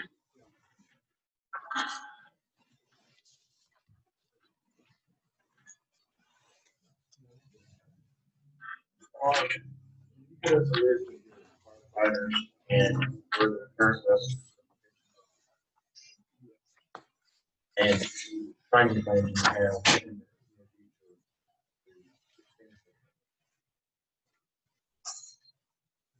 I know they required. Can you borrow one, Jim? But they're required to have someone training in a certain period of time. I just want to make sure. Know they're going on. We are falling behind. We can't meet the train. Yeah. Last year. But you know, on case like And- that, and I- who is and who is. I will say, generally, like that has happened to the state for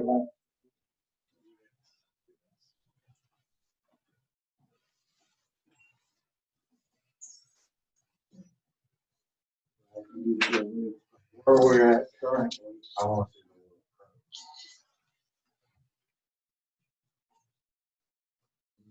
That's one thing that I asked. It is, and November. That was really stupid. It's probably not good. Things change over time. I think the last time we was here, things change. They fail to let you know that they change. Like, supposed to be categorized as training, and this is this.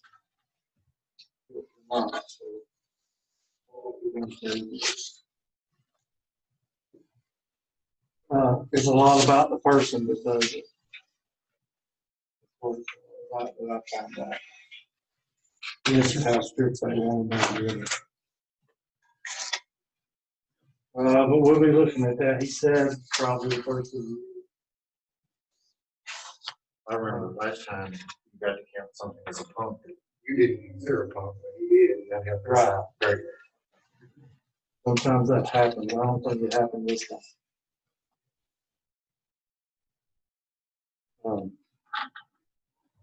We haven't changed over the radios yet. We haven't had any program. I don't know where we're at on that. PD, have y'all already went to do? I think all the TDs. He was already on the ultra high band, and we was on high band. Change that band and change out all the radios and vehicles.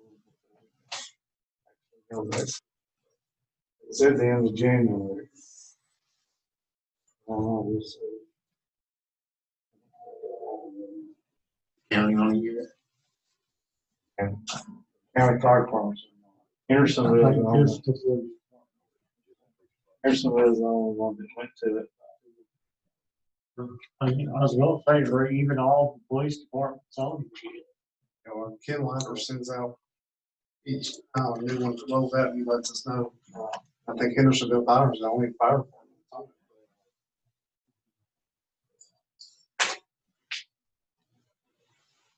Well, that's really all I have, unless you have any questions. The fire hydrant.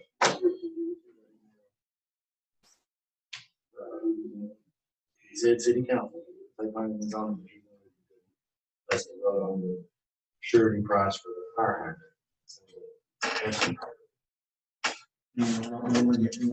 Come in. I'm busy all day today. I guess Mary's in council. Will have to set the price.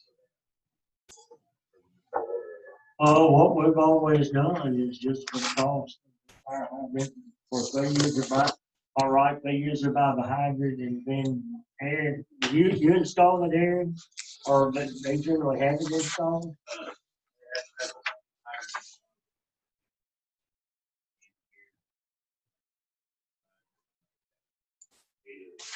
Have a contractor install it, and we. Jason Heston's doing it, right? I think that's it. I'll say he just had one done for the front of that property over there in front of the storage building. That's what they're requesting. We'll have to get it. And Aaron was involved in Yeah, y'all can do it. I can do it.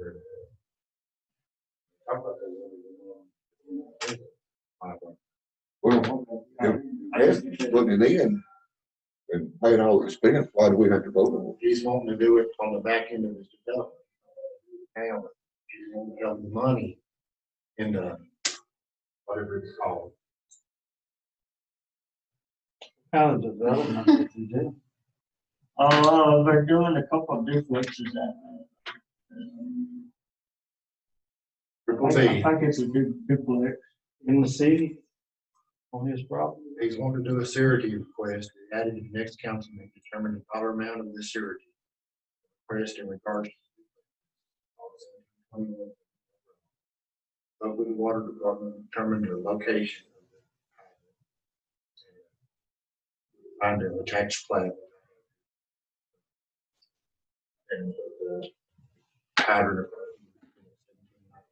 Is that where the mini storages are? There's already one at the mini store. Oh, yeah.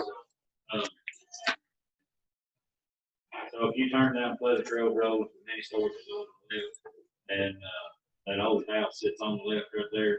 They're wanting to tear that old house down, but by the feet of road, that fire hydrant that Jason installed, the first one, is not close enough to that property. But it has to be within 500 feet, and it's like 700 by road. Only 300 by where the crow flies. So.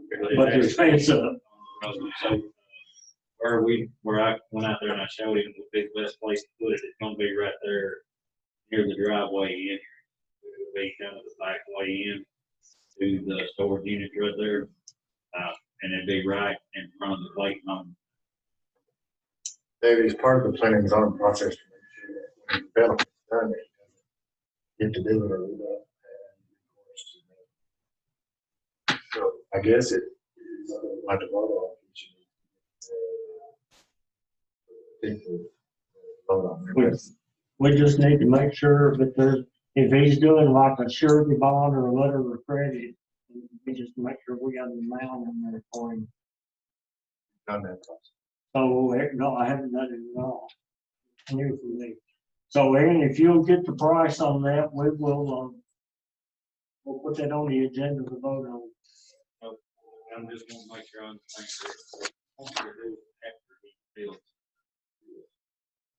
So I'm getting a price on what it would cost in case he doesn't do it, what it would cost us to have it done, is that right? We'll have to, so, yeah. As Mary's instructions at one point in time talked about inflation. As well. Now, do you have any idea how long he's talking about in this project? Is it gonna be a year, 2 years? They never said, all they did was ask me kind of. Now, see, he done the same thing on the storage buildings. Built all the storage buildings and then he just come back within the last year. Yeah, and actually, I think Mark had to get on. And that's part of what is prompted this. The city's been too lax in taking care of it. And especially now with us not having a codes person to oversee it. Mark's been trying to do it and I guess the police department's been trying to do part of it and of course our code that we have, that's not part of their job responsibility, so they don't worry about things. Right, I guess my question. Well, the infrastructure should be in before you put a building on. That way, I mean, for myself, I would prefer not to go through the headache. But, Mark hadn't had the headache too. I would prefer to have the hydrant put in first. That is the way that's supposed to be done. As far as from the water standpoint, I would rather not build it because I just afraid we're gonna get holding the bag. Let me ask you this, did you sign off on the plat?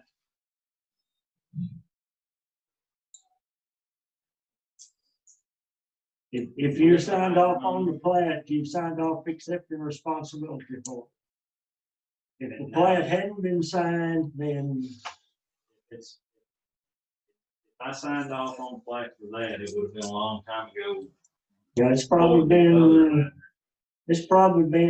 4 months ago, 3 months ago. I don't remember signing it. Okay. One of you guys probably needs to get with Miss Turner and discuss it with her, or get with Keisha, and y'all all call her on a conference call or something. And say, of course, we've been trying to cut this off of where people hadn't been doing what they were told, what was requested of them to do, and that's where this is coming from.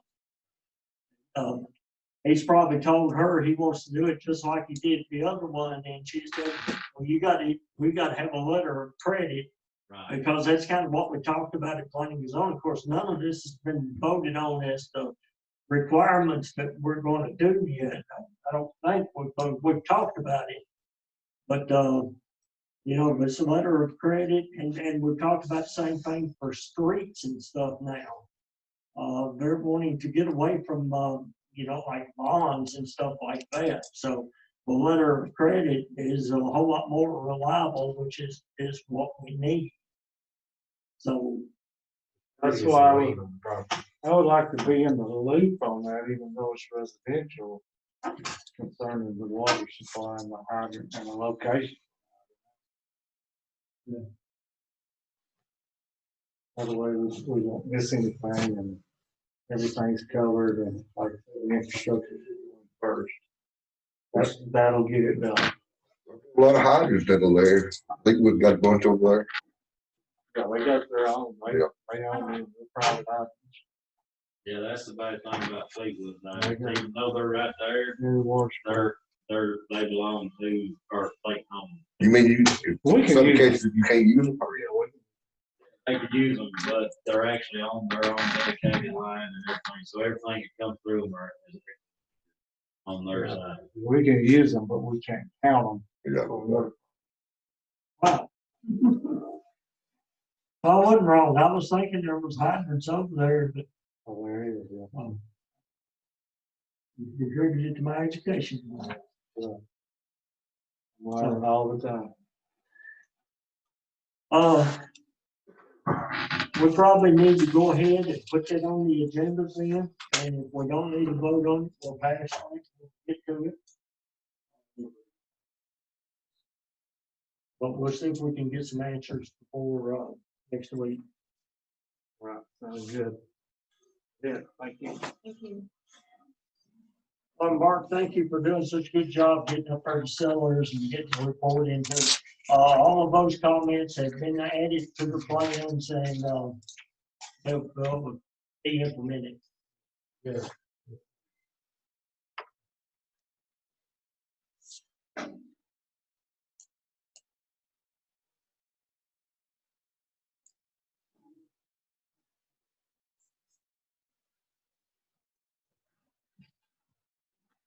Steve, you wanna go next? Yes, sir. I don't have a whole lot to talk about, giving you copies of the stats for December.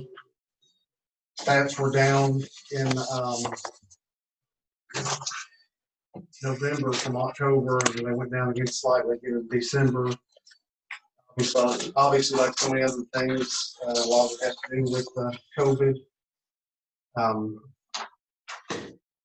We did, as Mark mentioned, we spoke about, we went over to the new radio system, which again, it's excellent. It's taking some getting used to, just the way it works, but I think that just gotten their end, the bug worked out, and I think most of our officers are doing pretty well with it.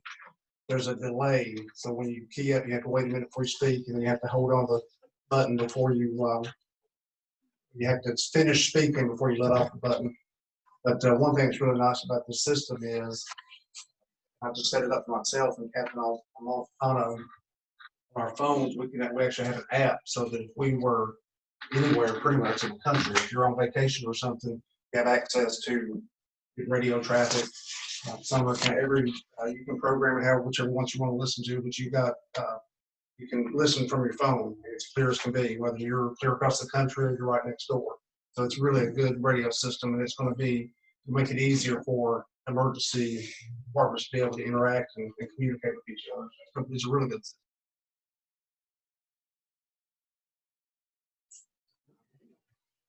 It's gonna be really good when everybody gets up and running. So. And, let's see, I was gonna, had, a few things that we were, notified on the TOSHA inspection. Got all of those things taken care of. I'm not sure when the person, I thought they were gonna possibly come back last month, but, we never had anybody come back. If you send the reply in with pictures, generally they will fix it. So if you did that, I haven't heard anything. I didn't do that. I was expecting another one, but I may just reach out to her and do that. So we got the new exit signs put up and we've done everything that she requested. So, you might follow up with that. yeah, that'd be good. Take Just, a couple photographs. That's what we did with wastewater treatment plant. yeah, there were only about 6 items. Take a few just a few photos and just send it to her. They've already applied to us for the treatment plant. Is that So okay? maybe what they're, you told them what you're gonna do or it's done and then, like I said, just document it with. Yeah. I'll send her an email. I'll send her photos tomorrow. Also, there's one other thing I was gonna mention. I can't think of it. If you all have questions, And I know you had some questions about policy changes. Yes, And as sir. I was saying earlier, Right. that's something we will tackle, depending upon how the charter goes, what is there. But, that will, basically take 2 readings and changes.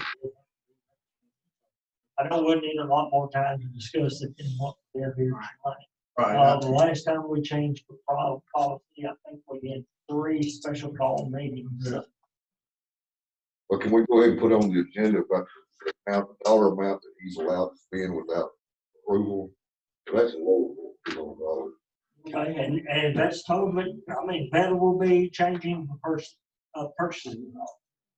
So I don't know if that takes 2 votes or just 1, but, we can see if the purchasing policy was voted by, resolution or if it was voted by ordinance or different one, depends if they have 1 or 2. Find out that.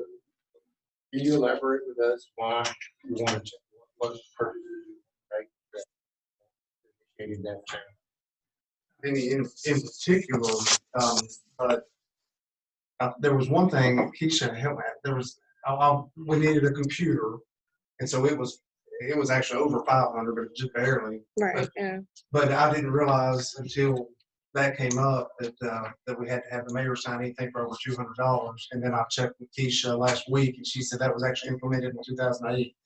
So most of the repairs on cars, just even supplies and all that are usually more than that. So it just, and the mayor's great about, and he's told me that he's here in town, he'll come in and sign anytime we need something urgently, and I feel confident that wouldn't be a problem. But I think for his sake and for the department heads, $400 or $500 would be a little more reasonable, given it's 2020 and everything's gone up. So just some of the day-to-day things that we might need, we don't have, especially if it's on our budget items anyway. I think the $200 comes out of the time that we didn't have, it was the time of the budget. Very scary. Mayor, not expected to change. Yeah. On the way. That when the mayor signed the authority with the Greystone Oath, because it used to be. Well, I think it's a lot. Remember we can move it. The only thing that council will have to be aware of is it will be on the department heads meeting to have regard of what they're doing. Like on your financials for November, on your miscellaneous expense and I know this from personal experience with the auditors in the comptroller's office. They do not like miscellaneous. They say if there's anything that has over $500, it needs to have its own line item, and they need to know when they come to do the audit what's that. And that was one of the findings that we had on our last audit. And you haven't been here that long, but this is still a fairly new budget. It's only 5 months old. the statement, you had $2,000 and you've already spent almost 2,400, so you're already in the hole. Dollars. That in, because I'm not sure how that all gets. Like, It's, line item number 790. If you want to make a note of it, you can check on it. but what I mean is that, like, if I need something, and I ask Keisha, I don't always know where that might be put in. Usually we try to communicate and she'll ask me, but I wasn't aware that there were certain things going in miscellaneous. I'm not sure what all Yeah, that is. and it's, you know, and that's why I pointed out, as y'all discuss it, if there's not a line item there, make one. Okay, We've got an entire book of, line items and what they are, and, you know, as you go through it, it might say blue-green wallpaper, the next line might be green-blue wallpaper. Right. You know, it's, I'll take a look at that, because I wasn't aware. I don't remember ever saying anything, anything under miscellaneous. Pretty much everything that since I've been here has been specifically for something that would have fallen easily under one of the line items. like our driving school supplies, it's already shot, it's already for budget. It's still young in the year, so I don't have any problem with thinking that we won't recover on it, overall. But, that's just something to consider. I try to keep a pretty close eye on it, and the charter does state that I am the purchasing agent for the city. So if you change that, then, you know, and I honestly, I don't know what the other cities require or what they don't require, but I totally agree. At one place I worked, supervisor was limited to $100. So, you know, you can't buy anything for $100. David, what did you do? $400-500, even Aaron's situation, all his parts that he has to buy on. That stuff is expensive, and this here being decided back in 2008 and now 2021. Inflation. If that department head, he'll be held accountable for that, for his budget. Very true. By the way, has one come out showing the end of December? Because I don't have one. No, Okay, I didn't think it's usually before the meetings. yes. It's a good point, because it's right at the halfway point. You kind of know where you're at. And a good rule of thumb, if you're really interested in where it is, you just take the number of months, and for 12 months, you just take that percentage. And it makes it easy to figure. I keep a pretty close eye on it, and most everything I think we're gonna be fine on. Obviously, the overtime is gonna be, we're already over on that, but I'm trying to really keep that down now. And I'm hoping, the way it looks, projections on what the salary's been paid this far, that there'll be enough overage on the salary, there'll be enough money left over in the salary that'll compensate for that, the overage that we're having overtime.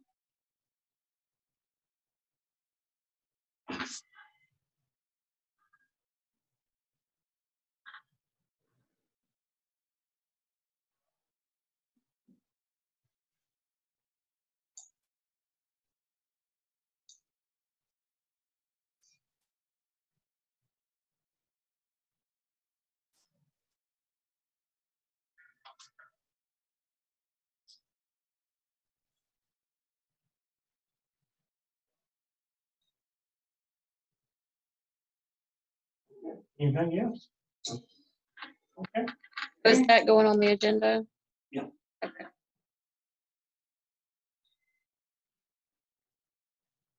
Everybody can study that for the next 2 weeks.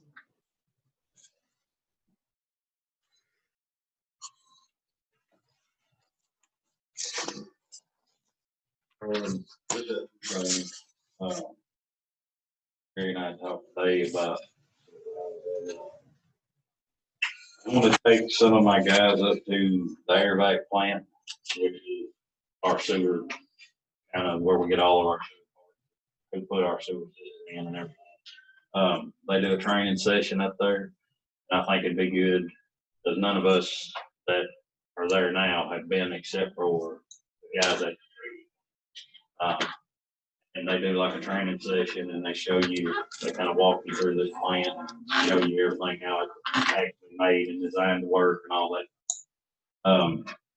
But what I was wanting to ask for was, if we went up there and did that, the tour doesn't cost anything, the training doesn't cost anything. It's free of charge, but you gotta pay for the travel expenses of it. What I was wanting to ask for was if we could use line item number 292, if we could use some of the money out of that, on, take a couple guys up there to hopefully learn something and, better, more knowledge we got, the better off we can do. Repairing and keeping it up and going.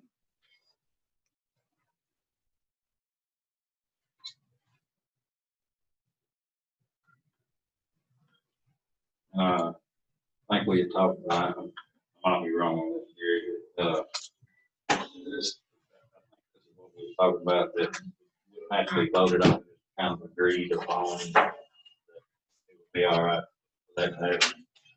Yeah, I just asked to get the council placed on it. Yeah, because we talked about so much stuff.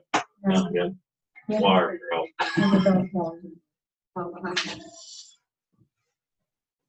Ronnie has an updated, Yeah. she has an October. I grabbed one of You have that there? What line was it? 292. Understand.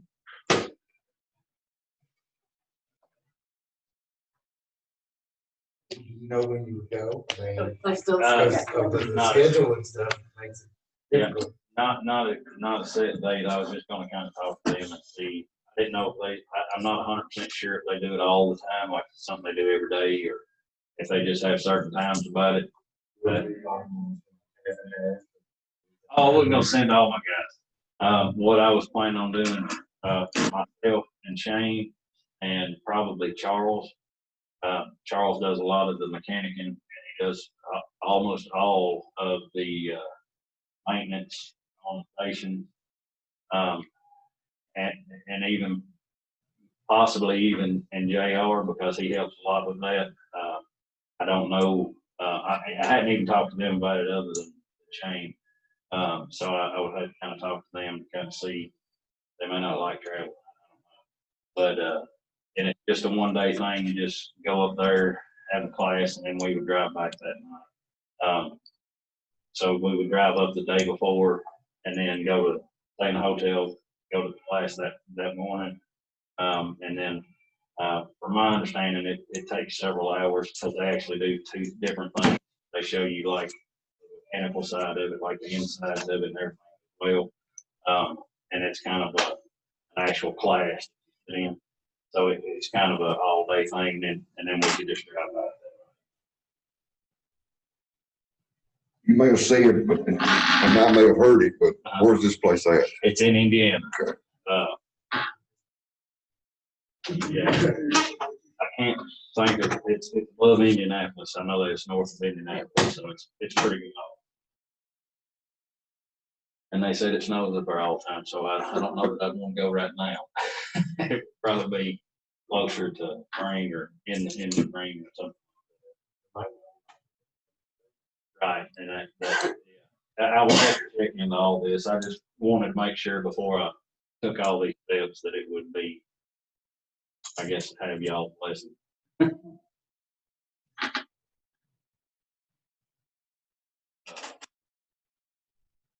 don't know if that needs, anybody got any other questions or anything?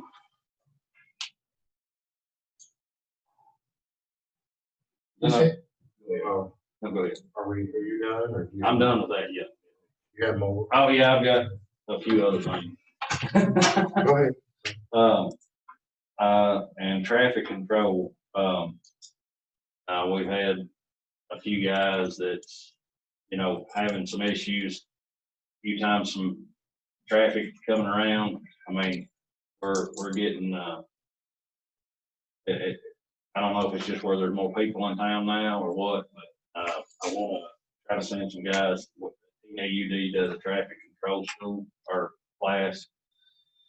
And, I wanna send some guys to do something like that, at least 2 guys, because, that's actually a liability for the city as well. If OSHA comes up, you know, and say if there is an accident or something and we have something set up wrong, we can get in trouble for that. And I know very limited about it from taking the OSHA classes that I've taken and some of the other classes that I've taken. But I know that there's like a actual traffic class and, you know, cause you gotta be like a certified flagger and things like that. And, you know, I just, at the end of the day, I just want everybody to go home safely. I don't want no accidents and things like that. With, you know, lower, especially, as I don't want none of you guys hurt.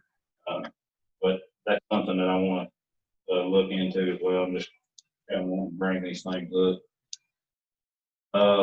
And then I'm going to be working on an ordinance for lights. We have a lot of For what?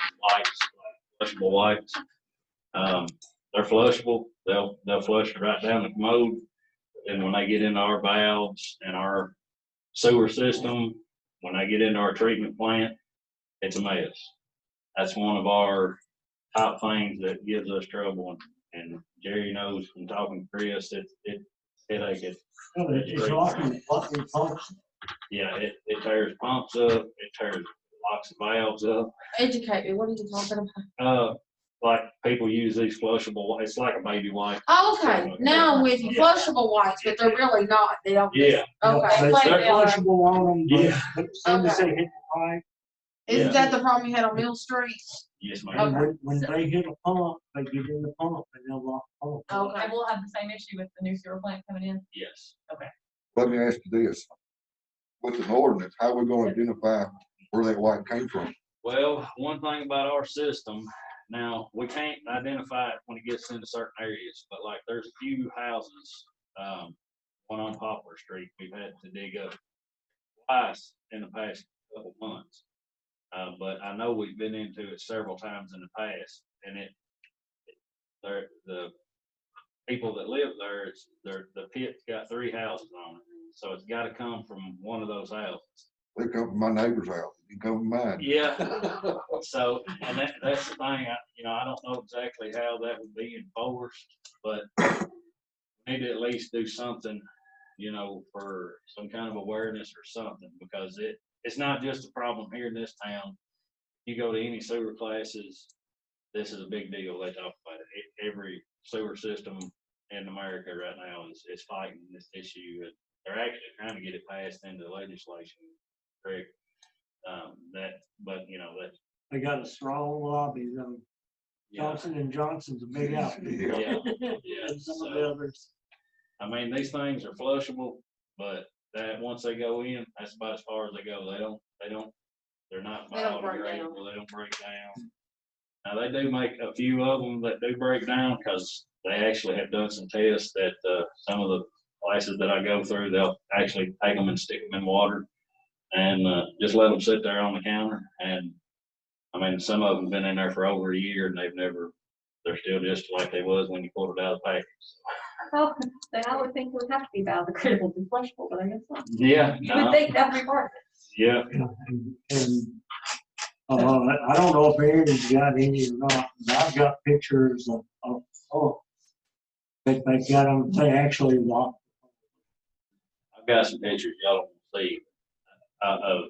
I'm talking about, we dug this one up over on Hawkins.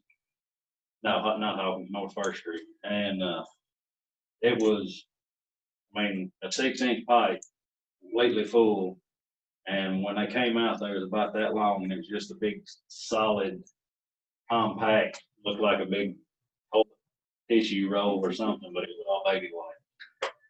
And they had called the plumber out. Of course, the plumber said it was on our side. When we dug the tank up, it wasn't on our side, but it was stopped up at the tank. It was so many of them compacted in there.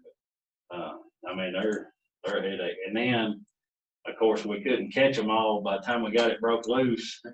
Didn't catch it all before it sucked up into our system. Then it stopped the valve up of going to the pump station. So we had a fun day that day. We did finally get it fixed. It was a headache. They're not fun to do. But, I mean, that's just something I wanted to kind of make y'all all aware of, and maybe, you know, And if you you got gotta any maybe ideas or seen. make everyone come back and tell us, we can't write an ordinance like that. Right. But we've got to try to get the, discussion going. Because it's terrible. It's costing, this council is implementing thousands of dollars because of what? That'll be some catch-all that covers more.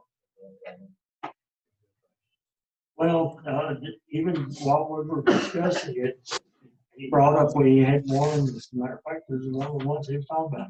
It went over and it was stopped up. And shampoo bottles, the little travel shampoo bottles. Somebody ain't watching them kids. That's what Yeah, it is. yeah. Remember? Road, you pulled that, Oh, that was the Chris. full road. That was Chris. And we pulled out the old chew toys, the little roast chew toys, at Ridgecrest, left flushing things down there, and they get hung up in them cutters on them pumps. It's that road made it to the point and actually stopped up at right at And that thing I wanted to talk about, tractor tires for the John Deere, the sidearm. Needing some tires. I'm getting pretty close to, well, I'm actually over budget on, that line item. What I was gonna ask for is, we're good on salt. I was gonna see if we could use some of the money for salt.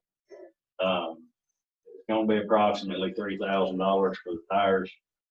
And I was gonna see if it would be possible to use it, but that'll be in street aid if we could just use that. How much do you have in salt? It's right at 7,000. page 7,279. How much salt do you have on hand? We didn't use but one load last year, and our one dump truck load, and we've got plenty. I don't know how to say the whole storage thing over. It's got a name. I can't think. 7 tons, I think. Yeah, Whatever it's- tonnage we it's- buy, it's that minus. Yeah, Because we bought. yeah, it's full. We didn't use any last year. I mean, just that one truckload, and so far, might change tonight. We hadn't used any yet this year either, but I know they're talking about snow tonight. But, So in your worst time, if you had to use it, how much have you had to use? well, one year they actually used the whole thing and then had to order some more. Yeah, that's why this was ordered. And Okay. we got it ordered, we got it here, we And didn't. then didn't use it. So it's one of those things you don't know what you have, but we put it in the budget every year just to make sure it's there. And like this year, we have salt, it needs tires, I think it's the left rear tire is almost slick. It's about like that table. It's one we cut the, right of ways with, and that left tire stays on the pavement. Have you got a quote on how much the tires? Yes, ma'am. It's gonna be just a little under 3,000 after labor. He said he couldn't tell me exactly because he couldn't remember if both of them or only one of them had fluid in them, and I didn't know at the time. Hammer is the one that keeps up with the tractor, and he knows all the ins and outs on that. And I didn't get to talk to him the day he was off, but it's gonna be right at 3,000. It'll be under it, but I said 3 just to give myself a little cushion in case the other one. I'm almost positive. Is your team? Oh, yes. Yeah, Jack and I have done quite a bit. We just had one event last Yeah, yeah. Yeah, the year before, me and Jackie were out several nights doing it together, so that was he was actually training me, that was when I first got my CDL, so we actually did that as training. Stay out all night, spread the salt, get pretty close when you do it. You really get to know somebody. year. When you cover every road. Yeah, well, you work with them from 7:30 that morning, and then you work all night, and then you work from 7:30 till 4 the next day, and probably half of that night spreads off days. After about 40 hours with somebody, you really know what kind of person they are. It's nice to have a lucky weather season. Yeah, yeah, last year was Did you awesome. want to bring that up tonight, or you want to wait till next month to discuss that about the water tank? I'll wait till next month. I want to kind of talk to Brian about what their take is on it, things like that, and if he wants to look into it. But we have been having the tanks looked at about some kind of maintenance program, because they're showing somewhere, the one on Rose Street more in particularly. But I want to make sure that Bryant and the engineer company doesn't have another plan that we're already paying. I don't want to double pay for something. And I'm going to be working with Jerry on that. We talked a little bit about it. I think it's going to be our best route for right now anyway, but we'll know more about it. And I asked him to go ahead and open a dialogue with the engineers about radio read meters. And I'm going to be going around and checking some of the other entities that have radio read, that have terrain like we have, to see how it works for them. We're just spending a tremendous amount of time now reading meters. And we could cut out 3 full days of work. We had those radio meters, and that doesn't even begin to count the time that it's entered. I guess you're still entering everything manually at City Hall. So the computer system, if that can be enacted, of course, it's no telling what the cost of it is, but started in phases.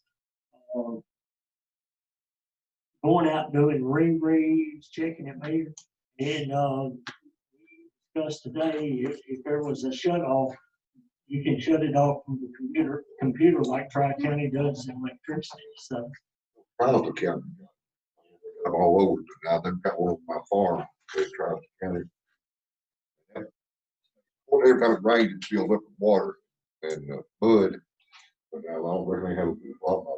Yeah. I get a bill every month. Yeah, they work really good. I've talked to several utilities that have them as far as work, not actual salesman people. It cuts down a lot on cost. You got people and air, because anytime you read 400 or 500 meters a day, you're gonna mess up. I mean, we mess up all the time, and they get the brunt of it because, well, why did they read my meter wrong? They get to talk to everybody, so they get all this, and we get through it, get there with you. You're not shutting my water off. I'm with you as baseball. we originally went into Christmas weekend, cut the cutoffs on 24, so they got put off because of the holiday. We went into it originally at 140 or 180 cutoffs. It was a lot. So,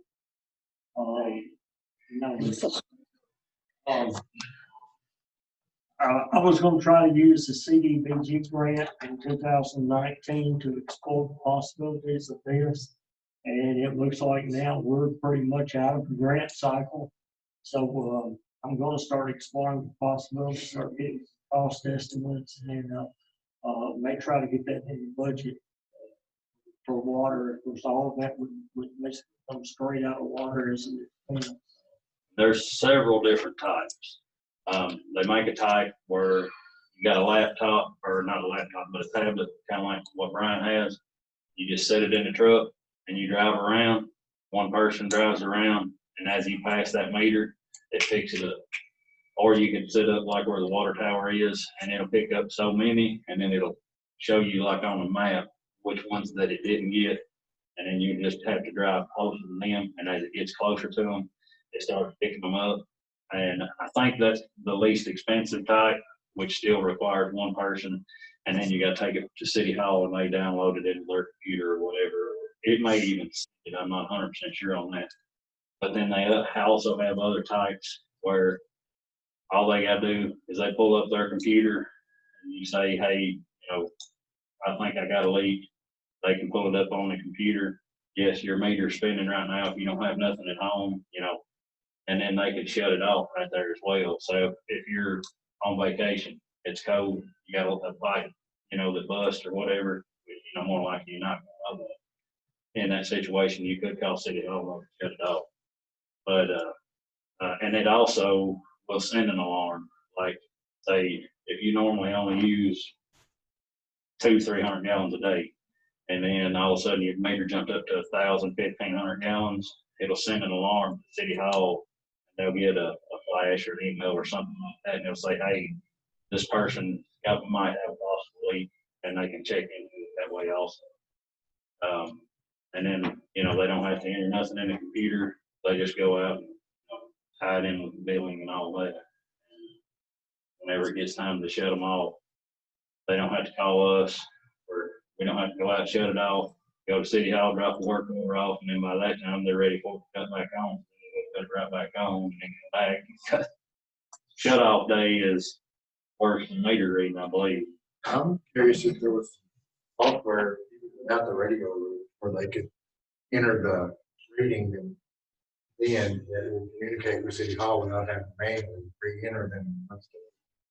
City Hall and then down on reread.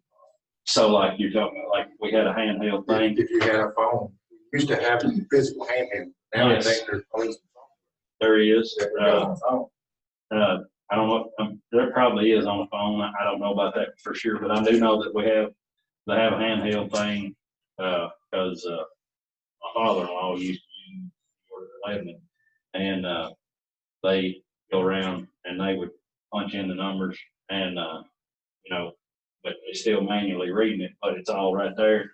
And it would pop up and say, hey, that's a high read, or, you know, that's consistent or low or whatever. And that's actually what we're trying to get away from, the manual side. Can we search for that? See if there's something. That's what I'm asking you to do, is to get with the engineers and, open the dialogue and start talking I about it. mean, even if it's not that reading, down on some areas out there. Well, when I look at it, you're gonna spend that money, you might as well go for what you need. You know, it won't be cheap, because SCADA's not cheap. But if it's software, I know, I'm looking at hardware and installation, all that. we enterprise. Upstream and downstream things that would take additional. Speaking of SCADA, he's having some trouble with SCADA right now, so they're doing things manual for first, what, now, a week and a half. We can have, yeah. Dealing with that, but, just FYI, and I think I told the council, when the EPA come on and get their inspection of the wastewater treatment plant, they are requiring us to do SCADA on the new plant. So, that will be included in. What else you got? That's all I got for tonight, I believe. Okay, we had a real good meeting today, discussed a lot of things, talked about them, so I hope it helped me, so hope it helped you sometime. I got a quick question. Uh-huh. I got your email and it had the, who's on call and so forth, but I didn't see your name on it. Educate me on that. Are you on call all the time and then you send somebody, or do you go, or? Both. I'm on call 24/7, 365, and I'm also on call every other month. Everybody's on. Everybody gets off a month because we got enough people. What it is like, so we got 7 or 8 guys. So like, one guy's on call 1 week, and we just kind of rotate. So like, we got 4 guys that's on call this week. 1 or 2 of them might be on the on-call list again next month, but more likely not. I'm almost thinking we almost get 2 months that we don't have to come in. But yes, I am on call all. Okay, the reason why I asked, because I didn't see your name, so I was, it's you and then somebody else. Well, what it is like if there's an issue, the on-call guy will go out. So like if we have water leak, they'll go out, they'll pull a sample on it. If it's positive for chlorine, and so we do have a water leak, then they'll call me. I'll come out. Well, if I need more guys, I'll call an extra person. and until we get everybody that we need. But for the most time, the on-call guy does anything that gets called out. Unless it's something big that you need an extra person, then they'll call me, or they'll call a backup person if I've got something going on, I'm gonna be out of town or something like that. But yes, I'm on call all the time. And then I'm also on call when we out in the rotation like everybody is.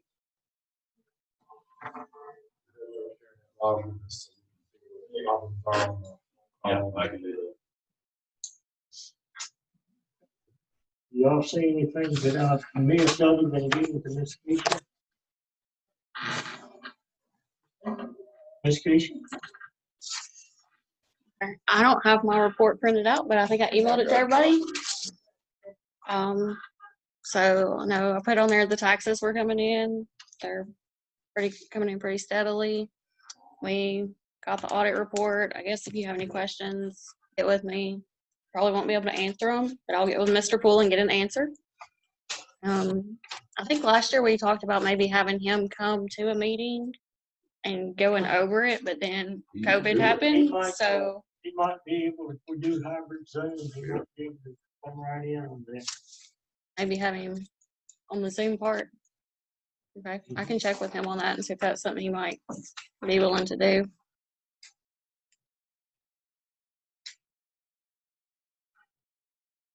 I thought I had your report here. I think I mentioned it the last time, but I'll reiterate it. We want to congratulate Keisha on obtaining her CMFO and also her certified city recorder certifications. But as I said last time, we now have the most educated crew that we've ever had in City Hall. We're probably getting more done and more efficiently and well done than we've ever had. Congratulations. Thank you. I got an email today,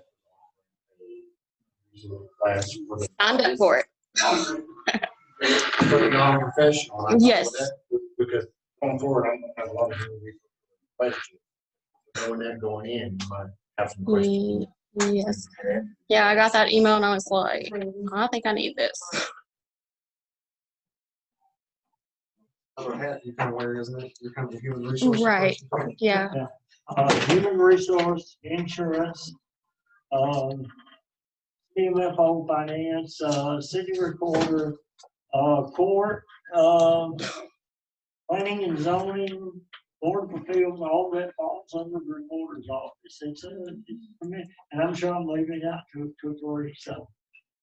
Yeah. It's a tremendous- But luckily, we've got other people to cover some of that. So, So It's always good to have good help. yes. you are going to check and see about what it takes for us to do Zoom and hybrid. And we'll wait to hear from that. I know reviewing what's on the agenda. I have the dumpster ordinance second reading, the schedule for the 2021 meetings, beer permit from Easy Cheesy, fire hydrant at Pleasant Grove Road for Jason Hessen. Raise the amount of supervisor signing fee from $200 to $400 or $500, whatever the council decides.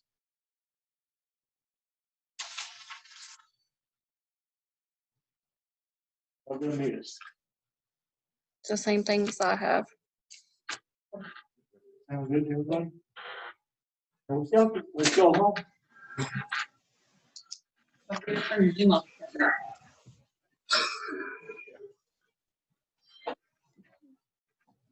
me know when you get done.